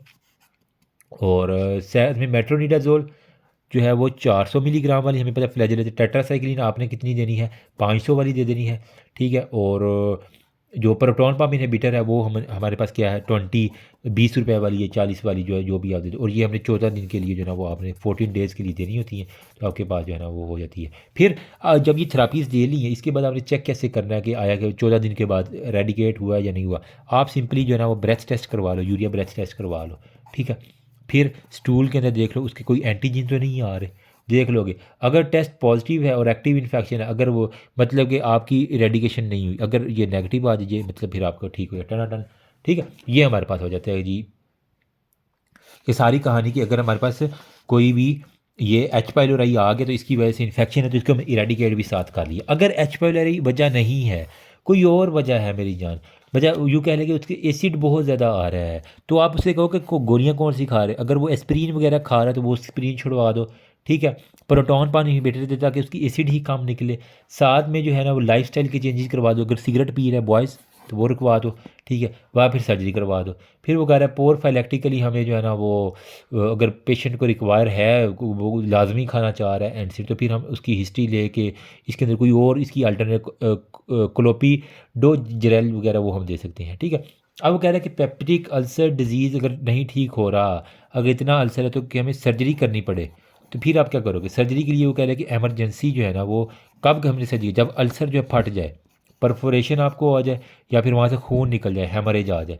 इलेक्टिव में वो कह रहा है कि हम जो है ना वो कॉम्प्लिकेशन बहुत ज़्यादा होती है, गैस्ट्रिक आउटलेट ऑब्स्ट्रक्शन हो सकती है। तो मेथड क्या है सर्जरी के, वो कह रहा है हमारे पास सर्जरी के नाम है, क्यों कह रहे हैं कि बिल्ली को जो है ना वो अल्सर हो गए हैं, तो यहाँ पे यहाँ बिली रॉथ 1 और बिली रॉथ 2, ठीक है। बिल रॉथ 1 ऑपरेशन होता है और एक हमारे पास होता है बिल रॉथ 2 ऑपरेशन, ठीक है भाई। ये देख लो, उसके बाद हम सिनेरियो पे जाते हैं। ये कहता है कि हमारे पास क्या होता है इसके अंदर, हम ना मैदे को सीधा जो है बिलरॉथ 1 में, जो उसका स्टोमिक है मैदा, उसको सीधा हम ड्यूडिनम से मिला देते हैं, ठीक है। जो इसका यूँ कह लगी ये स्टोमिक है ना, यहाँ पे आपको अल्सर मिला, तो ये लोअर इस वाला स्टोमिक काट के इस ऊपर वाले को डायरेक्ट ड्यूडिनम से मिला, इसे हम कहते हैं बिलरॉथ 1। सिंपल सी बात, ये आपको अगर मैं बताऊं तो ये हमारे पास होती है, ठीक है। फिर बिलरॉथ 2 क्या है कि हमारे पास जो याद पता हमने लोअर 1/3, अगर हम अपर मिडल 1/3 और लोअर 1/3 दोनों को काट के हम क्या करें, स्टोमिक को डायरेक्ट जेजिनम से मिला दें, ड्यूडिनम को स्किप कर दिया, अब हम सीधे जेजिनम से lower 1/3 of the stomach, middle 1/3 of stomach और ड्यूडिनम वो सारा निकाल के सीधा हम जेजिनम पे चले गए। तो मैदे को सीधा अपर 1/3 ऑफ स्टोमिक को उठा के सीधा हम जेजिनम के साथ ले गए, तो ये बिलरॉथ 2 होता है। कितनी बड़ी हमने सर्जरी की है, लेकिन इसकी कॉम्प्लिकेशन भी मेरी जान है। जब आप खाएंगे, मैदे ने तो स्टोर करना था थोड़ी, अब ये स्टोर नहीं होगा, सीधा गड़त गड़त गड़त ड्यूडिनम में जा रहा है। इसकी वजह से साइन है कैसे हम कहते हैं डंपिंग साइन। एक तो वो रिफ्लैक्स ज़्यादा होगा, ठीक है, दूसरी दफ़ा भी अल्सर हो सकता है, खुराक सीधी जा रही है, या फिर हमारे पास कहते हैं डंपिंग साइन होगा, ठीक है। मतलब कि जल्दी से जो है ना वो पूरा मील वो अपनी जो है ना वो जो नॉर्मल ड्यूरेशन यहाँ पे गुजारना था वो गुजारने की वजह से सीधा कड़च कड़च करके जा रहा है। इसकी वजह से क्या होगा, उसको अचानक से मरीज़ जैसे ही खुराक खाएगा ना उसको एपिगैस्ट्रिक फुल, वो कहे मेरा मैदा फुल हो गया, तो एपिगैस्ट्रिक फुलनेस जो है ना वो हमारे पास हो सकती है, स्वेटिंग हो सकती है, ठीक है, लाइट हेडेडनेस हो सकती है, टैकीकार्डिया हो सकता है, कोलेकी, और वो भागेगा वाशरूम में, डायरिया हो जाएगा उसको, ठीक है। तो ये अर्ली डंपिंग के साइन है। लेट डंपिंग में क्या है, अगर वो खाने के चंद घंटे बाद उसको ये सिम्टम आ रहे हैं, स्वेटिंग है, लाइट हेडेडनेस है, डायरिया है, टैकीकार्डिया, दिल खड़खड़ खड़खड़, ठीक है, ट्रेमर है, फेंट हो जाता है, ठीक है, और वो हाइपोग्लाइसीमिया में चला जाता है, वो फिर हमारे पास लेट डंपिंग के अंदर रहता है। मतलब हाइपोग्लाइसीमिया खुराक सारी वजह अब्जॉर्ब भी नहीं हो पा रही, सीधा से वो मेदे से सीधा वो गटर में जा रही है, तो ये इसमें क्या होगा, हाइपोग्लाइसीमिया और सारे सिम्टम्स आ जाएंगे, ठीक है। तो ये हमारे पास होता है जी पेप्टिक अल्सर डिजीज़ के। होपफुली मैंने इतनी जो लंबी कहानी बताई आपके लिए हेल्पफुल हो, क्योंकि ये इंपॉर्टेंट टॉपिक है, ठीक है। तो अब आपके पास जब भी सिनेरियो आएगा पेप्टिक अल्सर डिजीज़ का, एक तो आपने अब हिस्ट्री ऑफ ओबेसिटी लेनी है, ठीक है, एंटी इन्फ्लामेटरी ड्रग्स वो कोई खा रहा है, एसिड वगैरह, वो एच पाइलोराई का इन्फेक्शन देख लेना है, ठीक है। यहाँ पे आपको कहता है कि हमारे पास क्या होगा, एपिसोडिक एपिगैस्ट्रिक ईटिंग एसोसिएटेड, 3 ई हमने याद रखनी है पेप्टिक अल्सर में। एक तो वो एपिसोडिक होगी, बार बार होगी, फिर हमारे पास ईटिंग होगी, और वो एपिगैस्ट्रिक पेन के साथ जो है ना वो हमारे पास आ जाएगा, ठीक है। Increase in case of gastric ulcer while decrease, अगर तो इसको गैस्ट्रिक अल्सर है, मैदे का अल्सर है, तो फिर वो खाने के साथ बढ़ेगी, अगर उसको ड्यूडिनम का अल्सर है तो वो खाने के साथ कम होगी। ये बात मैंने बता दी, ठीक है। अब वो कह रहा है कि लोकलाइज होती है एपिगैस्ट्रियम में, ये हम अम्बलाइकस है, एपिगैस्ट्रियम है, हाइपोगैस्ट्रियम, तो ये जो दरमियान वाला पेट का इलाका होता है ये एपिगैस्ट्रियम, यहाँ सिर्फ लोकलाइज होती है, एक पिन करके बताता है, और वो पेन जो है ना वो बैक की तरफ रेडिएट करती है, ठीक है, इवन थोरेक्स की तरफ भी जा सकती है बाकी। फिर वो कह रहा है कि अगर खाने के 3 घंटे बाद पोस्ट नॉक्चुरल, रात को उठ के बैठ जाता है दर्द की वजह से, तो ये भी हमारे पास निशानी है। साथ में कह रहा है कि जो उसको उल्टी आती है, रेट्रोस्टेनल हार्टबर्न हो गया, उल्टी आती है, वो किस तरह की होती है हमारे पास, कॉफ़ी ग्राउंड जो है ना वो हमारे पास वोमिटस होते हैं, ठीक है, एनोरेक्सिया होता है, नोजिया होता है, डिस्पेजिया होता है। बाकी गैस्ट्रिक आउटलेट ऑब्स्ट्रक्शन के बारे में अगर क्वेश्चन आता है ना, तो मतलब आउटलेट के यहाँ पे कोई मसला है, तो वो बंदा डिहाइड्रेशन, विजिबल गैस्ट्रिक पेरिस्टाल्सिस आपको विजिबली मिल जाती है, यहाँ पे जो है ना वो जोर लगा रही होती है उसकी सारी की सारी गैस्ट्रिक की, ठीक है, यहाँ पे इससे भी यहाँ से या वहाँ से आगे सारी वो जोर लगा रही है उसको, ठीक है। हाइपोक्लीमिया हो सकता है, मेटाबॉलिक कैलकुलस। पेशेंट आया 55 साल, history of burning in epigastrium है, नोजिया, वॉमिटिंग है, he had passed black tarry foul smelling stool, ठीक है, history of intake of some medication for joint pain, NSAID की हिस्ट्री जॉइंट पेन के साथ आ जाएगी। Differential diagnosis peptic ulcer disease, NSAID induced peptic ulcer disease, simple सी बात है, कोई इसके अंदर मुश्किल है ही नहीं मेरी जान, ठीक है।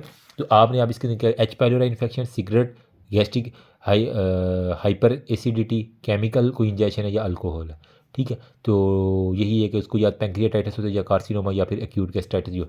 नॉन इन्वेसिव में सीरोलॉजी करवा ली, ठीक है आपने, और यूरिया ब्रेथ टेस्ट करवा लिया, फीकल एंटीजन देख ली, microscopic examination, rapid urea test, culture, PCR. अच्छा, बाकी ट्रीटमेंट के लिए आपने क्या देना है वो हमने ट्रिपल और क्वाड्रिपल थेरापी देख ली। इसके अलावा आप क्या दे सकते हो, H2 receptor blocker, proton pump inhibitor, antacid, magnesium dihydroxide, और एल्यूमिनियम हाइड्रोक्साइड वगैरह वो आप इसके अंदर दे सकते हो, ठीक है। अब बिस्मथ थेरापी और नॉन बिस्मथ थेरापी आपको पता है, बिस्मथ वाले को हम कहते थे क्वाड्रिपल, नॉन बिस्मथ वाली को ये ट्रिपल थेरापी कहते हैं, ठीक है। ये हमारे पास सारी की सारी होती है। बिलरॉथ 1, बिलरॉथ 2, पार्शियल गिस्टेक्टमी हो गया, या फिर ड्यूडिनल अल्सर अगर किसी को है, ठीक है। बिलरॉथ 1 और 2 तो हमने स्टोमिकली, अगर किसी को खुदा ना खास्ता ड्यूडिनम में हो तो हमने वहाँ की जो वेगस नर्व है ना वही उड़ा देनी, वेगॉटमी कर देनी है, ड्रेनेज कर देनी है, सिंपल, आपके पास बंदा टनाटन आपके पास ठीक हो जाएगा, अल्लाह ताला की रहमत, करम, फजल और शुक्र के साथ। नेक्स्ट हमारे पास है जी सीलिक डिजीज़। ओके जी, नेक्स्ट जो है ना वो हमारे पास है सीलिक डिजीज़। इसके लिए मेरा निमोनिक है कि A1 सीरीलैक, ठीक है, वो भी हरामज़ादा जो है ना वो खाता है, ठीक है, हरामज़ादा। इसके लिए अपनी मैं आपको बताता हूँ बड़े इंपॉर्टेंट निमोनिक है ये, बहुत से स्टूडेंट ने इसके MCQs गलत किए, लेकिन मेरा निमोनिक जिसने याद किया था वो सही करके आया। सीलिक डिजीज़ बेसिकली क्या है, मैंने कहा A1 जो है ना सीरीलैक होता है, तो ये है IgA मीडिएटेड, ठीक है, नंबर 1 पे ये। नंबर सेकंड पे इसके साथ जो एसोसिएटेड स्किन डिजीज़ है, मैंने कहा हराम ज़्यादा, तो डर्माटाइटिस हरपेटिफॉर्मिस, ठीक है, हरपेटिफॉर्मिस, हरपेटी हराम ज़्यादा, ठीक है। एक ये आपका MCQs क्लियर हो गया। ओहो यार ये मेरा ब्लोर चल जाता है एक तो बार बार, ठीक है, हरपेटिफॉर्मिस ये हमारे पास हो गया। फिर ये है बेसिकली क्या, सिंपल सी बात है, ये माल अब्जॉर्प्शन जो है ना वो हमारे पास सिम्टम है, ठीक है। इसके अंदर जब बच्चा ना खाना शुरू करता है ना, वीनिंग जिसे हम कहते हैं, 6 माह के ऊपर वो केला खाया, अंडा खाया, तो उसको जो है ना वो वीनिंग के ऊपर जो है ना सवेयर डायरिया लग जाता है। ठीक है, मतलब जो खाता है पढ़ पढ़ पढ़ निकाल दिया उसने, पैम्पर ख़राब कर दिया। फिर वेट लॉस उस बच्चे का होगा, फिर अडीमा होगा, फिर उसका जो स्टूल होगा उसकी माँ कहेगी डिफ़िकल्ट टू फ्लश है, जिसे हम कहते हैं स्टीटोरिया, मतलब वहाँ पे सारे के सारा फैटी स्टूल आएगा। ठीक है, फटीग होगी, ज़ाहिर बात, अब जो उसने आयरन वाली चीज़ें खानी है वो सारी तो निकल गई है। आयरन डेफिशिएंसी नीमिया, फोलेट डेफिशिएंसी हो जाएगी। ठीक है, फिर वो कहता है हमारे पास जब ये चीज़ें उसको नहीं मिली, न्यूट्रिशन इसको नहीं मिली, तो ऐसे बच्चे क्या हो गए, उसकी प्यूबर्टी बड़ी डिले होगी। उसको यूँ कहते हैं ना कि उसके जो टेस्टिस हैं और इसकी जो प्यूबर्टी एक्सिलरी हेयर ग्रोथ है बड़ी ही डिले होगी, ऐसा ऐसा ठीक है, और वो शॉर्ट स्टैचर, उसकी माँ कहेगी इसके साथ के जो बच्चे हैं वो तो इतने इतने लंबे और इतने इतने बड़े हैं माशाल्लाह, मेरा बच्चा उनमें सबसे ज़्यादा छोटा लगता है। तो शॉर्ट स्टैचर हमारे पास, ये इसकी बड़ी निशानी है। कर लोगे डायग्नोस इजीली। ठीक है, जब हड्डियों में कैल्शियम नहीं रही तो वो वहाँ पे क्या होगा, ओस्टियोप्रोसिस मेरी जान हो जाएगी। फिर कैल्शियम की कमी की वजह से अकड़ाव आएंगे, टेटनी, सिंपल सी बात है। ठीक, यूँ कह लें कि ये ग्लूटन सेंसिटिव इंटेरोपैथी, इसका अगर दूसरा नाम मैं आपको बता दूँ ना, तो जो आटा है जिसके अंदर ग्लूटन वाली जो भी चीज़ है, ठीक है, तो ग्लूटन सेंसिटिव, जो आपकी इंटेस्टाइन से हम कहेंगे ग्लूटन सेंसिटिव इंटेरोपैथी, सिंपल सी बात है। बेसिकली है क्या, ये ऑटो इम्यून डिजीज़ है जिसके अंदर हमारे पास क्या होता है, जो हाइपर सेंसिटिविटी है वो हमेशा किससे होती है, ग्लूटन से। ठीक है, ग्लूटन और ग्लाइडन जो हमारे पास चीज़ें हैं। ठीक है, अब इसके अंदर क्या होता है, लॉस ऑफ दी, जब हाइपर सेंसिटिव, जब वो कोई भी गंदम वाली चीज़ या इस तरह की ग्लूटन वाली चीज़ खाएगा ना, ठीक है, उसके खिलाफ ऑटो इम्यूनिटी पैदा होगी है। ठीक है, जब भी वो इंटेस्टाइन की इस इलाके में वो ग्लूटन वाली चीज़ आई, उसने रोटी खाई या उसने इस तरह की कोई चीज़ खाई, तो उसकी जो स्मॉल बावल की विलाई है ना, वो ऑटो सेंसिटिविटी इम्यूनिटी की वजह से क्या होगी, लॉस ऑफ विलाई होना शुरू हो जाएगी। ठीक है, टपाटप इसकी विलाई का लॉस होगा। जब विलाई नहीं रही तो वहाँ पे एब्जॉर्प्शन क्या, एलो नहीं है, तो माल एब्जॉर्प्शन हमारे पास हो जाएगी। ठीक है, तो इसको अगर पैथोजेनेसिस की बात कर दूँ तो ये टी सेल एक तो हमारे पास मीडिएटेड है और ये IgA मीडिएटेड। ठीक है, तो ये वन हो गया। इसके साथ वो कह रहा है कि HLA-DQ2 और HLA-D8, ठीक है, DQ2 और DQ8 जो है ना, इसके साथ एसोसिएशन होती है और हाईएस्ट इंसिडेंस है बच्चों के अंदर। ठीक है, फीमेल ज़्यादा इसमें इन्वॉल्व होती है, डायरिया, वेट लॉस, फ्लैचुलेंस, ठीक है, osteoporosis, malnutrition, anaemia, microcytic anaemia iron की वजह से, मैक्रोसिटिक फोलेट की वजह से, डर्माटाइटिस हर्पेटिफार्मस। ये MCQ आपका लगा हुआ है फाइनल का, हरामजादे वाला। ठीक है, ये अब गलत नहीं कर देना। ठीक है, अब इसके अंदर बेसिकली होता क्या, जो आपकी ना पेप्यूलो वेजिकुलर जो है ना लीन होती हैं on the extensive surface of the knee, arm, elbow. Elbow की ये जो एक्सटेंसिव सरफेस है, अपने सारी जो है एक्सटेंसिव सरफेस नी और वो सारी चेक कर लो। तो एक्सटेंसिव सरफेस के ऊपर आपको ये जो हर्पेटिफॉर्मस डर्माटाइटिस है ना, ठीक है, इसके अंदर हमारे पास एक्सटेंसिव सरफेस के ऊपर आपको पेप्यूलो वेजिकुलर लियंस जो है ना वो मिल जाती हैं, एल्बो और इवन उसके बटक्स जो है ना उसके ऊपर भी आपको मिल जाती है। ट्रीटमेंट यही है कि आपने उसको ना ग्लूटन फ्री जो है ना वो डाइट देनी है, साथ में नेक्स्ट टाइम में आप डेप्सोन जो है ना वो उसको दे सकते हैं तो इजीली। ठीक है, तो वो कह रहा है कि इन्फेंसी में जब भी वो वीनिंग करता है तो इसकी सिम्टम्स आना शुरू हो जाती हैं अमूमन बच्चों के अंदर, तो इस वजह से हमने जो है ना वो फेलियर टू थ्राइव होता है, माल अब्जॉर्प्शन उसकी माँ बताती है सारी की सारी। ठीक है, बाकी शॉर्ट स्ट्रक्चर मैंने आपको ऑलरेडी बता दिए। तो HLA एसोसिएटेड, IgA ठीक है, डेफिशिएंसी इसके अंदर होगी और बाकी सारी बातें निकाली। इनके अंदर भी देखा कि नॉन हाजकिन लिम्फोमा भी हमारे पास जो है ना वो अमूमन नॉन हाजकिन लिम्फोमा ये भी एसोसिएटेड होता है टी सेल में। बाकी अब इसकी डायग्नोसिस कैसे करेंगे, ये बात है ना। ठीक है, डायग्नोसिस में हिस्ट्री, जनरल फिजिकल एग्जामिनेशन और बाकी आपने जो विलाई की शेडिंग है वो देखने के लिए गोल्ड स्टैंडर्ड इसके लिए एंडोस्कोपिक बायोप्सीज जो है ना वो आप लेते हैं। इसके अंदर आपको विलियस की एट्रोफी मिलेगी और हमारे पास क्या मिलेगी, ब्लंटिंग मिलेगी। ठीक है, ब्लंटिंग और एट्रोफी हमारे पास विलियस की मिल जाएगी। बाकी मोस्ट कॉमन साइज इसकी जो है ना वो अगर कोई पूछ ले तो ड्यूडिनम, मतलब ये स्टोमिक के बाद बिल्कुल ड्यूडिनम है, और प्रॉक्सिमल जो है ना वो हमारे पास कौन सी, जेजिनम। ड्यूडिनम और जेजिनम DJ से याद कर लो, ये इसकी मोस्ट कॉमन साइट है। अब इसके अंदर आप देखोगे तो आपको ना एंटीबॉडीज़ खास किस्म की मिलती हैं, IgA और TTG। ठीक है, TTG एंटी टिश्यू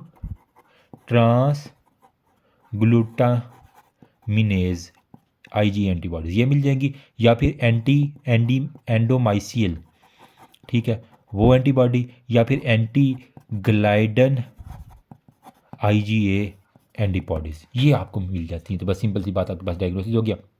इसके अंदर भी अब मरीज़ को क्या करना है, जिस चीज़ के खिलाफ ऑटो इम्यूनिटी हुई हुई है वही ना दो, ग्लूटेन फ्री लाइफ लॉन्ग के लिए आपने उसको डाइट देनी है। ये बेचारा बड़े ना आजमाइश के अंदर है, कोई भी आटे वाली या इस तरह की जिसके अंदर ग्लूटेन है ना वो नहीं खानी, ठीक है। वीट, राइस, बार्ली, जो, ओट्स, सिर्फ ये बेचारा चावलों पे ही अमूमन मैंने देखा चल रहा होता है। और तो जितनी पाकिस्तान में गुर्बत है ना यार, ग्लूटेन फ्री डाइट अब कहाँ से बंदा अफोर्ड करे, ठीक है।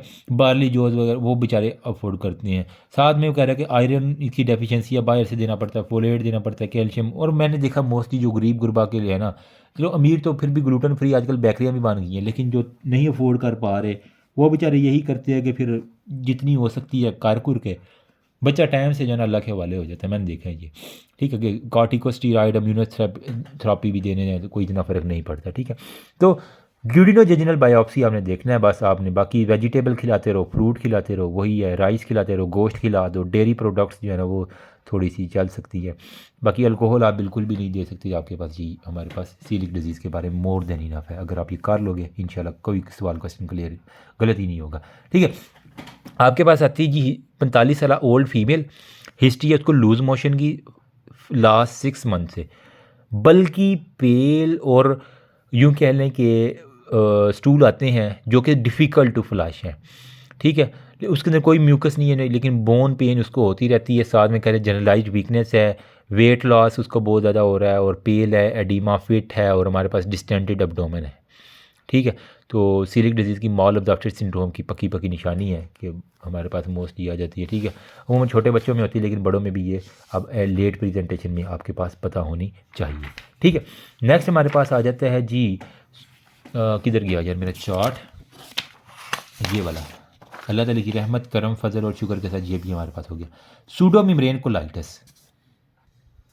मतलब कोई गलती हुई है जिसकी वजह से इन्फ्लामेशन हुई है, तो उसके अंदर हिस्ट्री होगी किसकी, एंटीबायोटिक्स की। जना हमारे पास मेरी जान हिस्ट्री होती है कि उसने 8 हफ्ते से जो है ना वो कोई भी एंटीबायोटिक कैसे खाई। इसके अंदर होता क्या है, सॉफ्ट वाटरी जो है ना और म्यूकॉइड कंसिस्टेंसी की जो है ना स्टूल हो सकते हैं, सॉफ्ट वाटरी म्यूकॉइड, और उसके अंदर ब्लड हो भी सकता है नहीं भी हो सकता, ठीक है। और इसके अंदर यूँ कह लें कि करेक्टरिस्टिक ऑर्डर जो है ना वो हमारे पास एक ख़ास किस्म की स्मेल इसकी होती है। एब्डोमिनल क्रैम्प और हाई ग्रेड फीवर, ये इसके अंदर आप देखेंगे। क्रैम्पिंग, जब भी आइटस आएगी तो वहाँ पे क्रैम्पिंग तो लाजमी होगी, तो एब्डोमिनल क्रैम्प्स हो गए, ठीक है। और एग्जामिनेशन में देखोगे आपको क्या मिलेगा, वाइट सेल रेज ल्यूकोसाइटोसिस मिल जाएगा, ठीक है, और आपको हाइपोटेंशन मिल जाएगा। तो वो कहते हैं कि 45 साल एक मेल आता है मेडिकल ओपीडी में, हाई ग्रेड फीवर है, आइटस आ गया ना तो मतलब बुखार तो होना है मेरी जान, ठीक है। एब्डोमिनल क्रैम्प्स आ गई दूसरी बात। फिर लूज टूल है, उसके अंदर वो कह रहा है ब्लड भी आ सकता है नहीं भी आ। उसके बाद कह रहा है कि गिव हिस्ट्री ऑफ डिसयूरिया, पेशाब नहीं आ रहा उसको, वो टैबलेट सिप्रोफ्लॉक्सासिन खा रहा है 500 मिलीग्राम। तो जब भी हिस्ट्री है कि वो दवाइयाँ जो है ना उसने लंबी खाई हैं, खुद ब खुद खाता रहा है एंटीबायोटिक्स, ठीक है, बगैर डॉक्टर के, ट्वाइस आ डेट सिप्रोफ्लॉक्सासिन खाई जा रहा फॉर 1 वीक, और वो अब डिहाइड्रेटेड भी हो गया, टॉक्सिक भी हो रहा है, डिफ्यूज एब्डोमिनल टेंडरनेस उसको हो रही है पेट में। तो सूडो मेम्ब्रेन कोलाइटिस मतलब गलती कर दी है उन्होंने मेम्ब्रेन के ऊपर, बस यही आपका सिनेरियो होता है और कुछ भी नहीं होता। फिर अल्सरेटिव कोलाइटिस का थोड़ा सा देख लेते हैं और क्रोहन डिजीज़ के बारे में थोड़ा फ़र्क देख लेते हैं। तो इसके लिए यूँ कह लें कि इन्फ्लामेटरी जो बाउल डिजीज़ है ना, बाउल डिजीज़ IBD, ठीक है, ये बेसिकली क्या, chronic inflammatory condition resulting from inappropriate and persistence activation of mucosal immune system. जो म्यूकोजल इम्यून सिस्टम है ना उसकी यूँ कह लें कि इनअप्रोप्रिएट और बार बार जो है ना कह लें कि इन्फ्लामेशन हो जानी है, ठीक। अब इसके अंदर दो है, वही कह रहा है कि हमारे पास अल्सरेटिव कोलाइटिस हो सकता है और हो सकता है जी क्रोहन डिजीज़। तो इसके लिए मैंने जो निमोनिक याद की हुए हैं ना चंद एक, वो मैं आपको बता देता हूँ। अगर उससे डायग्नोस हो जाता है तो आपको ज़्यादा पैथोलॉजी करने की इतनी ज़रूरत नहीं होगी, ठीक है। यूँ कह लें कि मैं ना मार्केट में गया और मैंने कॉर्न को स्किप कर दिया, ठीक है, कॉर्न को स्किप कर दिया। क्रोहन डिजीज़ में आपको स्किप लीजन मिलती हैं, ठीक है। स्किप लीजन से मुराद क्या है, ये इंटेस्टाइन है ना, तो यहाँ पे जो फौजी तगड़े होंगे वो तो उसके खिलाफ अकड़ जाएंगे, जो वीक होंगे वो बेचारे मार जाएंगे। तो इस तरह करके आपको स्किप लीजन जो है ना वो मिल जाया करती है। तो कॉर्न को मैंने स्किप करना है, ठीक है। और उसको स्किप कर दिया, तो फिर उस कोन को जिसको मैंने स्किप किया है उसको पत्थर पे दे मारना है, ठीक है। तो कोबल स्टोन हमारे पास अपीयरेंस, ये नंबर सेकंड पे बात आ गई। स्किप लियन कोबल स्टोन अपीयरेंस, अमूमन आपका डायग्नोसिस कंफर्म हो जाता है। अब देखो ये जो है ना अल्सरेटिव कोलाइटिस, कोलाइटिस मतलब कोलोन के साथ कुछ ना कुछ रिलेटेड है, तो क्रोनिक इन्फ्लामेटरी डिजीज़ है, ठीक है। और रिलैप्सिंग अल्सरो इन्फ्लामेटरी डिजीज़ बेसिकली ये होती है मोस्ट कॉमनली हमारे। नो सेक्स प्रिडिक्शन, स्मोकिंग जो है ना इसके अंदर हमारे पास कह लें कि प्रोटेक्टिव होती है। तो अल्सर के अंदर यूं कह लें कि हमने स्मोकिंग सिगरेट जला के अल्सर को जला देना, तो स्मोकिंग इसके अंदर अच्छी होती है। कोरोन डिजीज़ में स्मोकिंग जो है ना वो करने से मज़ीद ख़राबी होती है। इसमें स्मोकिंग करने से बंदा अल्सरेटिव कोलाइटिस में ठीक हो जाता है। इसके अंदर हमारे पास क्या होता है, ब्लडी जो है ना वो डायरिया होता है, ठीक है, ब्लडी डायरिया, ठीक है। और साथ में उसको म्यूकस होती है, साथ में उसको टेनिस्मस, मतलब वो बार बार फील करता है कि मुझे पखाना करने की ज़रूरत है, ठीक है। अब यहाँ पे जेनेटिक्स में वो कह रहा है कि हमारे पास मोस्टली ये HLA-DR2 के साथ जो है ना एसोसिएटेड होता है, और बाकी एक्टिवेशन हो गया हेल्पर टी सेल की जो है ना वो एक्टिवेशन है, पैथो करने की इतनी ज़रूरत नहीं है। Most common side colon, colon के पास क्या है, रेक्टम, तो रेक्टम जो है ना वो अल्सरेटिव में आर आ रहा है, तो रेक्टम में भी आर आ रहा है, तो रेक्टम में मोस्ट कॉमन साइट है। बाकी वगैरह रिट्रोग्रेड फैशन में हमारे पास होती है। अब इसके अंदर वो ना ग्रॉस फीचर में कह रहा है कि हमारे पास सूडो पोलिप्स भी देख जाते हैं, ठीक है। बाकी बैक वाश इलियाइटिस जो है ना वो आपको मिल जाया करता है। इसके अंदर कोई स्किपलियन नहीं मिलती, यहाँ पे हमने कौन को स्किप किया था, तो ये कोरोन डिजीज़ में आपको स्किपलियन मिल जाएगी, ठीक है। यहाँ पे ग्रेनुलोमिएटिस जो है ना वो हमारे पास सारी HLA-DR1 हो गया, और वो PN का, और वो सारे के small intestine terminal ileum mostly involve होता है।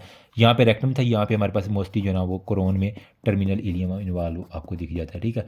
स्किपलियन मिलती है, बाकी डिस्कम्फर्ट होता है, टेनिसमस और बाकी जो है, ठीक है। तो अब बात को बहुत ज़्यादा मैंने क्लियर कर दी है, ठीक है।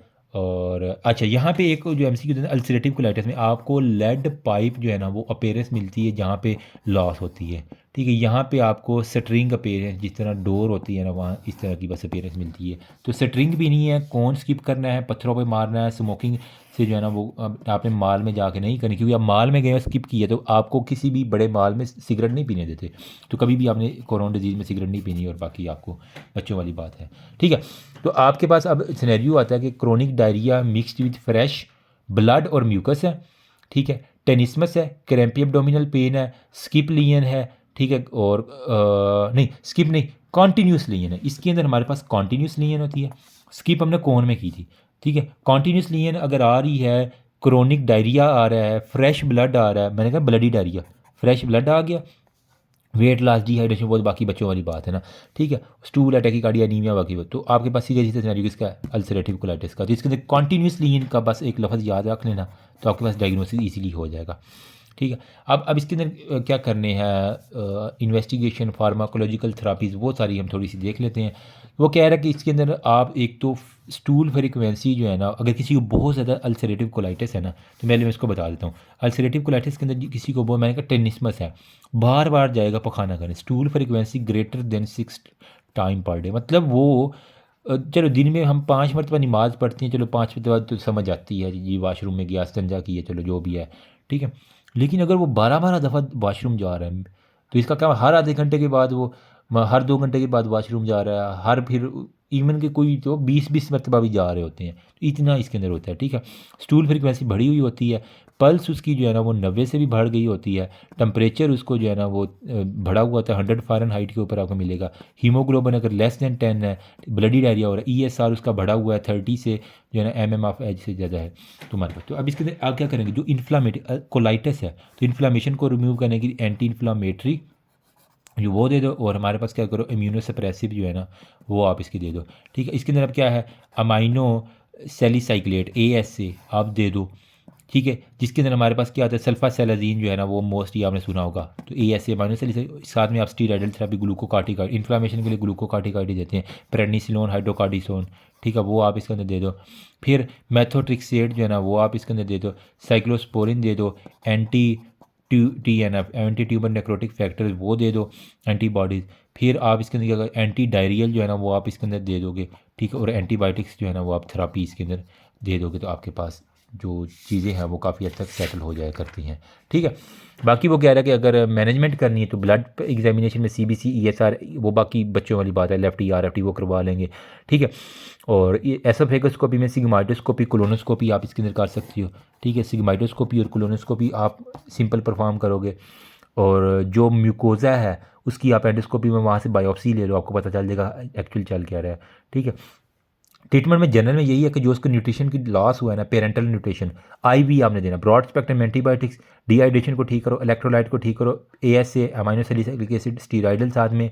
ठीक है, cyclosporin, prednisolone, aminosalicylate, anti tumour necrotic factor वो दे दो, विटामिन D दे दो, कैल्शियम दे दो। सर्जरी में आप क्या करो, जो कोलोन के ऊपर जिस जगह पे आपको पता चल रहा है कि कॉन्टीन्यूस लीन आपको मिल रही है वही हमारे निकाल दो। अगर वो कोलोन है तो हम क्या करेंगे, जो कोलेक्टमी एक हमारे पास वर्ड आता है कोलेक्टमी, इसमें बेसिकली क्या होता है कि लार्ज बावल का कोई भी हिस्सा ना रिसेक्ट कर देना है। ठीक है, प्रोटोकोलेक्टमी भी हमने देखा हुआ कि अगर इलियर एनल पाउच को हम नास्टमोस कर दें सीधा सीधा तो हमारे पास होता है, या प्रोटो कोलेक्टमी भी हो सकता है कि मतलब पूरी पूरी इलियोस्टमी हमने कर दी है, बाकी मेंटेनेंस थेरापी आपने दे देनी होती है, इसमें कोई इतना फ़र्क नहीं होता। ठीक है, तो ये हमारे पास चंद एक चीज़ें हैं जो आपने देखनी होती हैं। तो दोनों की मोर और लेस ना ट्रीटमेंट अल्सरेटिव कोलाइटिस और कोलोन डिजीज़ की जो ना मोर और लेस सेम है, कोई इतना फ़र्क नहीं है। आपने पैथो में भी यार कितनी दफ़ा पढ़ा, अब इसके अंदर मज़ीद हमें जानने की ज़रूरत नहीं है। अब हमारे पास ये था इन्फ्लेमेटरी बावल डिजीज़ IBD। अब है इन्फ्लेमेटरी बावल सिंड्रोम। सिंड्रोम में क्या होगा, थोड़ा सा जोर लगाओ ना अपने दिमाग। अब जो हमारे पास इरिटेबल बाउल डिजीज़ थी इसके अंदर स्ट्रक्चरल एबनॉर्मेलिटीज़ थी। ठीक है, ये जो सिंड्रोम है ना इसकी फ़र्क याद रखो कि इसके अंदर नो स्ट्रक्चरल एबनॉर्मेलिटी, स्ट्रक्चर के अंदर मेरी जान कोई फ़र्क नहीं आएगा, सिर्फ और सिर्फ फंक्शनल गैस्ट्रो इंटेस्टाइनल डिसऑर्डर है। ठीक है, इंटेस्टाइनल डिसऑर्डर ये हो गया। नंबर सेकंड पे हमारे पास क्या है कि इसके अंदर भी वही है, abdominal defecation, altered bowel habit, no structural deformation, irritation, pain, बाकी बच्चों वाली बात है कुछ भी नहीं, बस ये याद रखना। ठीक है, बार वही पेन बार बार होगी, एब्डोमिनल पेन क्लोएकी होगी, क्रैम्पी होगी। ठीक है, और डेफिकेशन के बाद बस रिलीव हो जाती है। वो कहता है कि जब भी मैं हो के आता हूँ ना वॉशरूम से उसके बाद जो है ना वो मेरे पास रिलीव हो जाती है सारी। ठीक है, बाकी वो कह रहा है कि पैसे जब म्यूकस जो है ना इसके अंदर कॉमन है। अच्छा, मोस्टली किन के अंदर ये ज़्यादा होती है, देखो जो डिप्रेशन और एनजाइटी के लोग हैं उनके अंदर इन्फ्लेमेटरी बावल सिंड्रोम बहुत कॉमन है। एग्जाम के अंदर mostly psychological stress, trauma, antibiotics therapy या गैस्ट्रोइंटेस्टाइनल ऑब्स्ट्रक्शन। मैंने देखा कि जो गर्ल्स जिनके हस्बैंड बाहर होते हैं ना वो बेचारी इधर तड़प रही होती हैं, ज़ाहिर बात है शादी तो होगी, अब उन्हें भी डिज़ायर होती है। अब उनमें यही है कि वो ज़्यादातर इन्फ्लेमेटरी बावल सिंड्रोम के साथ होता है, उन्हें कुछ भी नहीं है, बस उनके हस्बैंड अगर पास हो ना तो उनकी ये सारी सिम्टम्स रिलीज हो जाती बिलीव मी। ठीक है, यहाँ पे बस एक यूँ कहने के एक डायग्नोस्टिक क्राइटेरिया जिसे हम कहते हैं रोम्स क्राइटेरिया, ROME रोम, ये शायद किसी साइंटिस्ट का नाम है उसमें जो भी है। इसमें वो कहता है कि अगर बार बार एब्डोमिनल पेन है और वो 3 दिन से ज़्यादातर रह रही है, हर महीने जो है ना उसको हो जाती है। ठीक है, और वो कह रहा है कि हमारे पास पिछले 3 माह से वो कंप्लेन कर रहा है कि महीने में मुझे दर्द होती है और वो 3 दिन जाती ही नहीं है जी डॉक्टर साहब, तो ये आपकी पक्की निशानी है।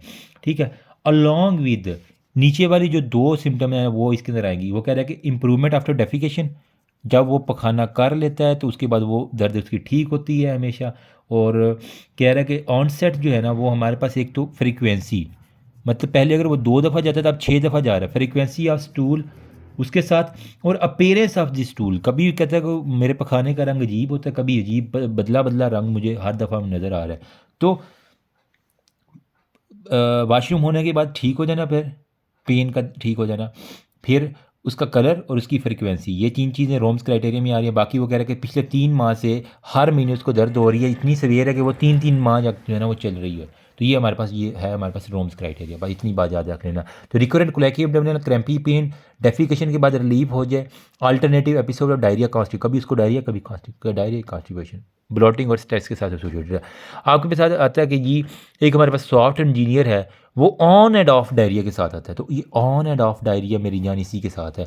वो कहता है कि मुझे वर्क का बड़ा स्ट्रेस है, स्टूल जो है ना वो कभी कभार 4 से 5 दफ़ा जाते हैं और कभी कभार एक दफ़ा भी, और कभी बहुत ज़्यादा चलते, म्यूकस होता है। और वो कहता है कि कभी वो रात को जागा नहीं है इस वजह से। Stool are associated with abdominal pain relieved after passing the stool. पक्की निशानी इन्फ्लामेटरी बाउल सिंड्रोम। ठीक है, अब इसके अंदर आप करेंगे क्या मेरी जान? जनरल मेजरमेंट में यही है, सीबीसी फीकल देख लो, सिग्माइटोस्कोपी करा लो, कोलोनोस्कोपी करा लो, आईबीएस के लिए जितनी भी प्रोटोकॉल्स हैं वो करवा लो, माइक्रोस्कोपिकली वो देख लो इसको इलेक्ट्रोलोज इंटॉलरेंस तो नहीं है। बाकी क्या है, जनरल मेजरमेंट रीअश्योर करो, पेशेंट की काउंसलिंग करो, डाइटरी मॉडिफिकेशन करो। ठीक है, उसको कहो कि वीट और डेयरी वाली चीज़, ग्लूटेन फ्री डाइट एक दफ़ा इस्तेमाल करके देखे, अल्कोहल पी रहे तो वो ना दे, डायरिया जो है ना अगर प्रोमिनेंट है तो उसके लिए जो है ना वो आप स्पेसिफिक मेडिसिन दे देती है। ठीक है, एंटी डायरियल एजेंट दे दोगे, जिसके अंदर हमारे पास क्या आता है जी, फ्लैजल वगैरह आ जाती है। ठीक है, वो अगर तो एंटीबायोटिक्स है ना, लोप्रामाइड हो गया, कोडीन हो गया, ठीक है वो दे सकती हो। Antibiotics TCA tricyclic anti depression, pain और ब्लोटिंग के लिए एंटीस्पाज्मोलिटिक ड्रग दे दो। ठीक है, और साइकोलॉजिकल इंटरवेंशन में कॉग्निटिव थेरापी, इसके अंदर ना उनकी थेरापी अगर कर दो ना दिमाग की तो वो बड़ी जल्दी ठीक हो जाती है। बस यही आपने बात याद रख लेनी है, बस और कुछ भी नहीं देना आपको। ठीक है, तो अल्लाह ताला की रहमत करम फजल शुक्र से ये भी होगा। कार्सिनाइड ट्यूमर के बारे में बात कर लें। अगर वो पूछे कार्सिनाइड ट्यूमर के बारे में तो ये स्लो ग्रोइंग कैंसर है जो कि आपकी इंटेस्टाइन से, न्यूरो एंडोक्राइन ट्यूमर इसको इसको भी कहते हैं, डाइजेस्टिव ट्रैक से शुरू होता है और फिर वो फैलता फैलता लंग्स और इस तरह ऊपर जाना शुरू कर देता है। इतनी सी बात बस आपने याद रखना। आपके पास मरीज़ आता है रिकरेंट डायरिया के साथ। ठीक है, 6 माह का ड्यूरेशन है और वो कह रहा है कि recurrent wheezing in the chest है, मतलब अब फैल रहा है उसके अंदर। He noticed to have bluish red rash on the face and necklace area, उसकी फेस और उसकी जो गर्दन वाला वहाँ पे ब्लूइश रेड रैश आपको मिल रहा है। ठीक है, और पेन है राइट हाइपोकॉन्ड्रियम के अंदर। ठीक है, राइट हाइपोकॉन्ड्रियम में पेन है और ऑन अल्ट्रासाउंड एग्जामिनेशन उसने देखा है कि हमारे पास ये जो है ना वो क्यों हो रहा है, तो उसने देखा कि मल्टीपल राउंड स्पेस अक्यूपाइंग लीजन्स आपको मिल रही हैं राइट हाइपो, तो वो लीवर यानी यहाँ पे कुछ ना कुछ इन्वॉल्व है। तो ये कार्सिनाइड ट्यूमर मतलब वो मेटास्टाइज हो गया लीवर की तरफ, तो आप लिखते हैं carcinoid tumour metastasize to the liver. अब यहाँ पे हमारे पास क्या है मेजरमेंट, आपने किस तरह आपको पता चलेगा अब वाकई है हमारे पास, उसके पेशाब के अंदर आप ना 5HIAA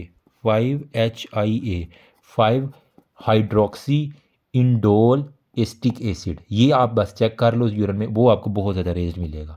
ठीक है, तो इसमें क्या करना है, आपने अवॉइड करनी है कंडीशन और डाइट जो उसको प्रेसिपिटेट करती है डायरिया को, वो उसको करना है avoid. Supplement of the diet देना जिसके अंदर निकोटिनामीड हो, ब्रोंकोडाइलेटर दे दो ताकि उसको वीजिंग जो है वो, डायूरेटिक्स दे दो, सोमेटोस्टेटिन एनालॉग्स दे दो। फिर उसके बाद सर्जरी कर दो, जो कैंसर है उसको फिर बाद में रिसेक्ट, पहले इसको स्टेबल करके फिर कैंसर की सर्जरी कर दो। ऑक्सीजन कर दो जो लीवर के अंदर मेटास्टाइज हुआ है, जो हेपेटिक आर्टरी के अंदर उसकी एम्बोलाइजेशन कर दो, कीमोथेरापी कर दो, रेडियोथेरापी कर दो, easy. Last but not least, intestinal tuberculosis क्या होता है? आंत का टीबी सुना है? उसको पहले होता है कि डॉक्टर साहब मुझे पहले ना पल्मोनरी टीबी हुआ, उसकी मैंने दवाइयाँ खाई हैं लेकिन अब ये मुझे क्या पता नहीं कि हो रहा है, डायरिया हो रहा है, वेट लॉस होता जा रहा है। ठीक है, पास मेडिकल में आपने पूछा उसकी टीबी की पहले हिस्ट्री थी, उसने लंग्स का टीबी था, लेकिन अब यही है कि abdominal pain, intermittent diarrhoea, anaemia, weight loss, mass palpable in the right iliac fossa, पक्की निशानी है हमारे पास।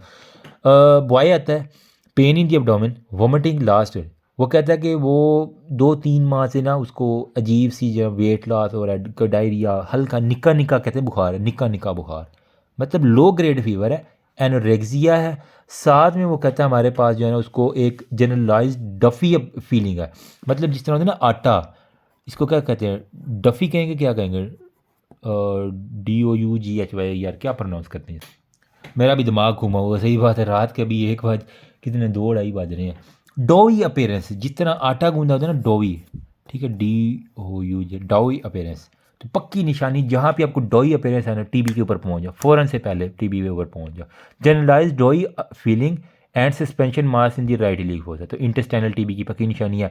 इसका CBC करा लोगे, एनीमिया, ल्यूकोसाइट, ESR देखोगे, रेज होगा, एल्ब्यूमिन देखोगे कम होगा, एल्कलाइन फास्फेट देखोगे, PCR, कल्चर, इमेजिंग, एंडोस्कोपी में कोलोनोस्कोपी करा लो, लेप्रोस्कोपी करा लो, बाकी मल्टीपल एंटी-टीबी आप इसके अंदर दे, आइसोनियाजिन, रिफैम्पिन, एथाम्ब्यूटल, पैराजीनामाइड ये दे दोगे। बाकी इसके अलावा वो कह रहा है कि जो अगर ज़्यादा है मल्टीपल स्ट्रक्चर है तो आप इसके अंदर क्या करोगे, उसको पकड़ के ही काट दोगे। तो आई थिंक इतने अगर आप टॉपिक कर लेंगे GIT में से तो 1.5 घंटे में आई थिंक इससे अच्छा तो मैं नहीं पढ़ा सकता, लेकिन इतना हो सकता है। बाकी पोलिप और वो छोटी मोटी चीज़ें हैं वो अगर बंदा खुद भी देख लेना, कोलोन एडिनोकार्सिनोमा सब के अंदर थेरापी शरापी सेम है, डाइवर्टिकुलर डिजीज़ कुछ लिखी हुई हैं बुक के अंदर। हर्षस्प्रुंग डिजीज़ के बारे में देख लो कि अगर ए गैंग्लियोनिक मेगा कोलोन है, ठीक है, ए गैंग्लियोनिक मेगा कोलोन, तो ये हमने सर्जरी पे भी डिस्कस किया ये, बल्कि मैंने पीड्स के मोस्टली टॉपिक इसके अंदर आ रहे हैं अब, ठीक है। तो पीड्स की जीआईटी आई थिंक हमें अलग से अपलोड करनी चाहिए इंशाल्लाह। इसके बाद मैं पीड्स की वीडियो बहुत जल्द अपलोड कर रहा हूँ। तो कंजेनिटल ए गैंग्लियोनिक मेगाकोलोन जो है ना वो हस्तप्रमुख डिजीज़ के साथ एसोसिएटेड होता है। इसके अंदर मीजनर और अरूबाच प्लेक्सिस माइंटेरिक प्लेक्सिस जो है ना वो बिल्कुल एब्सेंट होते हैं, जिसकी वजह से वो मेगा कोलोन हमारे पास आ जाती है। तो हस्तप्रमुख डिजीज़ में लॉन्ग सेगमेंट डिजीज़ भी है, शॉर्ट भी है, डिलेड पैसेज ऑफ मेकोनियम है, एब्डोमिनल डिस्टेंशन है, DRE आप करते हैं तो आप ये मोस्टली जिनको डाउन सिंड्रोम होता है ना उनके अंदर हमारे पास जो है ना यूँ कह लें कि हस्तप्रमुख डिजीज़ जो है ना वो आपको मिल जाता है।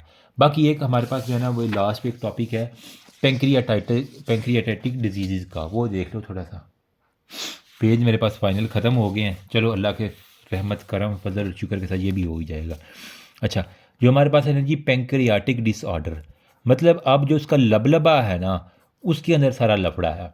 तो एक्यूट इन्फ्लामेशन ऑफ पेंक्रियाज को हम कहते हैं एक्यूट पेंक्रियाटाइटिस। एक एक्यूट होता है, एक क्रोनिक होता है। तो अगर एक्यूट इन्फ्लामेशन हो जाए, इसके अंदर उसने निमोनिक दिया हुआ है गेट स्मैश्ड, बस ये निमोनिक याद कर लो, आपको एक्यूट की कागज याद है। गाल स्टोन, एथेनॉल, टी से ट्रोमा, स्टीराइड, ऑटोम्यून, कोई वीनम आ गया है, हाइपरलिपिडीमिया, एंडोस्कोपी उसने कराई है या फिर कोई ड्रग ली है जिस तरह थाइजाइड डायूरेटिक्स, तो इसके अंदर हमारे पास हो जाता है, ठीक है। इसके अंदर क्या होता है basically auto digestion of the जो पेंक्रियाज है उसकी एंजाइम खुद को ही खाना शुरू कर देते हैं। In appropriate activation of pancreatic enzyme, और वो खुद ब खुद खाना शुरू कर देते हैं।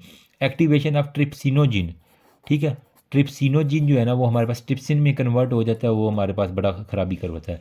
बाकी जो एंजाइम है वो inflammation, oedema, proteolysis, fat necrosis, haemorrhage वगैरह करो। सिम्टम में क्या है, सीवियर होती है, कॉन्स्टेंट एब्डोमिनल पेन होती है, पेन रेडिएट करती है बैक की तरफ, बस बैक की तरफ अगर पेन रेडिएट कर रही है तो आपके पास एपिगैस्ट्रिक टेंडरनेस और बैक की तरफ पेन कर रही है, पक्का निशानी है पेंक्रियाटाइटिस की, ठीक है। फीवर का जॉन्डिस होगा। यहाँ पे आप देखेंगे उसके सीरम अमाइलेज लेवल, ठीक है, जो पेंक्रियाज के लिए होते हैं ना वो बहुत ज़्यादा होंगे। जॉन्डिस होगा, फीवर होगा, और उसका जो अम्बलाइकल रीजन है, पेरी अम्बलाइकस जो तुन्नी है, उसके इर्द गिर्द डिस्कलरेशन सी हुई होगी, इसे हम कहते हैं क्यूलन साइन। तो क्यूलन साइन होगा और उसका जो फ्लैंक है वहाँ पे आपको जो है ना वो डिस्कलरेशन मिल जाएगी। मैं आपको दिखाता हूँ, ज़्यादा दिखा नहीं सकता यार इस तरह की चीज़ें। चलो ये देख लो, इस तरह की आपको ना ब्रूजिंग बस मिल जाएगी। इतने ही मैं दिखा सकता हूँ क्योंकि ये वीडियो पूरी की पूरी मेहनत पे पानी फिर जाता है यार, ठीक है। आप गूगल पे एक दफ़ा लिखेंगे तो आपको पता चल जाएगा। साथ में अब एक तो आपको अमाइलेज का लेवल, लाइपेज का लेवल मिल जाएगा। बाकी इसके लिए आप CT स्कैन करवा लोगे तो अच्छे रहोगे, ठीक है। तो यही है कि हमारे पास जो है ना वो सिम्टम अमूमन देख ली जाते हैं। ऐसे पेशेंट की ट्रीटमेंट क्या करनी है, सबसे पहले इसका खाना पीना रोको, नील पर ओरल, फ्लूइड को रिससिटेट करो IV के थ्रू, ठीक है। और मतलब GIT को रिलैक्सेशन पूरी की पूरी आपने देनी है, ठीक है। फिर MRCP ERCP वो बाद में खिलानी है। अगर बहुत ज़्यादा तो कोलिसिस्टेक्टमी भी आपको करनी पड़ सकती है। इसी तरह की चीज़ें। क्रोनिक पेंक्रियाटाइटिस किसके केसेस में होता है, अगर कोई पुराना शराबी है ना, ठीक है, अल्कोहलिक है, तो उसके अंदर क्रोनिक पेंक्रियाटाइटिस होता है। होता क्या है, पेंक्रियाटिक डक्ट की या तो ऑब्स्ट्रक्शन या जो हेरिडिटरी पेंक्रियाटाइटिस है ना वो हमारे पास पैदाइशी तौर पर ही होता है। एब्डोमिनल पेन और एपिगैस्ट्रियम के अंदर होता है, बैक की तरफ रेडिएट करती है, और अमूमन जो है ना एंडोक्राइन इंसफिशिएंसी डायबिटीज़ मेलाइटिस होती है। जब पेंक्रियाज ही खत्म है तो इसके अंदर अल्फा और बीटा सेल वो वर्क कम है, तो बीटा सेल ने इंसुलिन बनाई, जब वो इंसुलिन नहीं बनाएगी तो उस बंदे को शुगर जो है ना डायबिटीज़ मेलाइटिस पक्की है, ठीक है। अल्ट्रासाउंड एब्डोमिनल ERCP देखेगा तो वहाँ पे आपको डायलेटेड चेन ऑफ लेग्स जो है ना वो आपको मिल जाती हैं। चेन ऑफ लेग्स बस ये याद कर लेना, बाकी डाइटरी रिस्ट्रिक्शन करनी है। एक है पैंक्रियाटिक सूडोसिस्ट के बारे में उसने बात की हुई है, मतलब कि नेक्रोटिक हेमोरेजिक मटेरियल जो है ना रिच इन पेंक्रियाटिक एंजाइम वो हमारे पास मिल जाता है, जो कि लोकलाइज कलेक्शन होती है। तो इसे हम कहते हैं पेंक्रियाटिक सूडोसिस्ट। एक्यूट हो सकता है, क्रोनिक हो सकता है, इसके अंदर एब्डोमिनल पेन होती है, बाकी और ऐसा कुछ भी नहीं होती, ठीक है। आई थिंक GIT के बारे में इतना ही काफ़ी है, ठीक है। डिस्फेजिया और ओडेनोफेजिया में क्या फ़र्क है, डिफ़िकल्टी इन स्वेलविंग जो है ना निगलने में मसला, उसे डिस्फेजिया कहते हैं। ओडेनोफेजिया अगर वो स्वेलविंग के दौरान उसको पेन भी हो रही है तो उसे हम ओडेनोफेजिया कहते हैं। डिस्फेजिया में ओरोफेरेंजियल भी हो सकता है और एसोफेजियल डिस्फेजिया भी हो सकता है, कोई इतना खास इसके अंदर कंसेप्ट नहीं है आई थिंक। और बाकी पीड्स वाली बातें ज़्यादा है इसके अंदर, वो हम पीड्स के अंदर इंशाल्लाह बाकी कवर कर लेंगे। आई थिंक इतना ही मुझे आता है, अगर मैं फाइनल ईयर में हूँ तो मैं इतना लाजमी कवर करके जाऊँ, ठीक है। अब इसके अंदर आप जितना मर्ज़ी गुड़ डालें वो आपकी मर्ज़ी है, जो जितना गुड़ डालता जाएगा इंशाल्लाह मीठा होगा। आई नो कि ये बहुत अच्छा लेक्चर नहीं है, लेकिन जितना मुझे आता था मैंने जितना हमारे टीचर ने बताया अल्लाह ताला की रहमत करम फजल और शुक्र के साथ बता दिया है। ये जस्ट मुझ जैसे लोग जो फाइनल डेज में पढ़ते हैं ना, तो उनके लिए शायद थोड़ी थोड़ी इतनी सी जो है ना, इतनी सी एफर्ट होगी। अगर वीडियो अच्छी लगी है तो just like a typical YouTuber video को लाइक करें, चैनल को सब्सक्राइब करें और बेल आइकन पर लाजमी क्लिक करें ताकि आपको नई आने वाली वीडियो मिलती रहे। Just like a typical YouTuber. ठीक है, दुआ में याद रखना और कोशिश करना कि दोस्तों तक मैक्सिमम शेयर कर देना। बाकी अल्लाह ताला आपका हामी नासिर हो। अभी हमारी रह गई है जी एंडोक्राइन बस्ट, उसके बाद आई थिंक पूरी मेडिसिन हो गई है। ठीक है, तो होपफुली किसी ना किसी की हेल्प होगी होगी। ठीक है, मैंने कोशिश की। अब इस वीडियो को मैं अपलोड करूँगा तो ये शायद 2-3 घंटे ले जाए। यार अगर पाकिस्तान में, सही बात है, इंटरनेट अच्छा आ जाए ना, मैं कहता हूँ मैं चुटकियों में वीडियो बना बना के अपलोड करता हूँ। क्योंकि यहाँ जब 1.5-2 घंटे की वीडियो बन जाती है तो वो कोई 6-7 GB की बनती है। ठीक है, फिर यूट्यूब उसको खुद जो है ना, वो अपलोड होने के बाद उसको कंस्ट्रिक्ट कर दिया करता है। तो इस दौरान जो अगर पाकिस्तान में इंटरनेट अल्लाह करे कि अच्छा हो जाए, तो यहाँ भी यूँ कहना कि विद इन 10 मिनट जो है ना 2 घंटे की वीडियो आराम से इजीली अपलोड हो सकती है, मैक्सिमम 10 मिनट में। ठीक है, तो बाकी देख तो अल्लाह की मर्ज़ी। Thank you so much. अल्लाह हाफिज़। दुआ में याद रखना। I need a lot.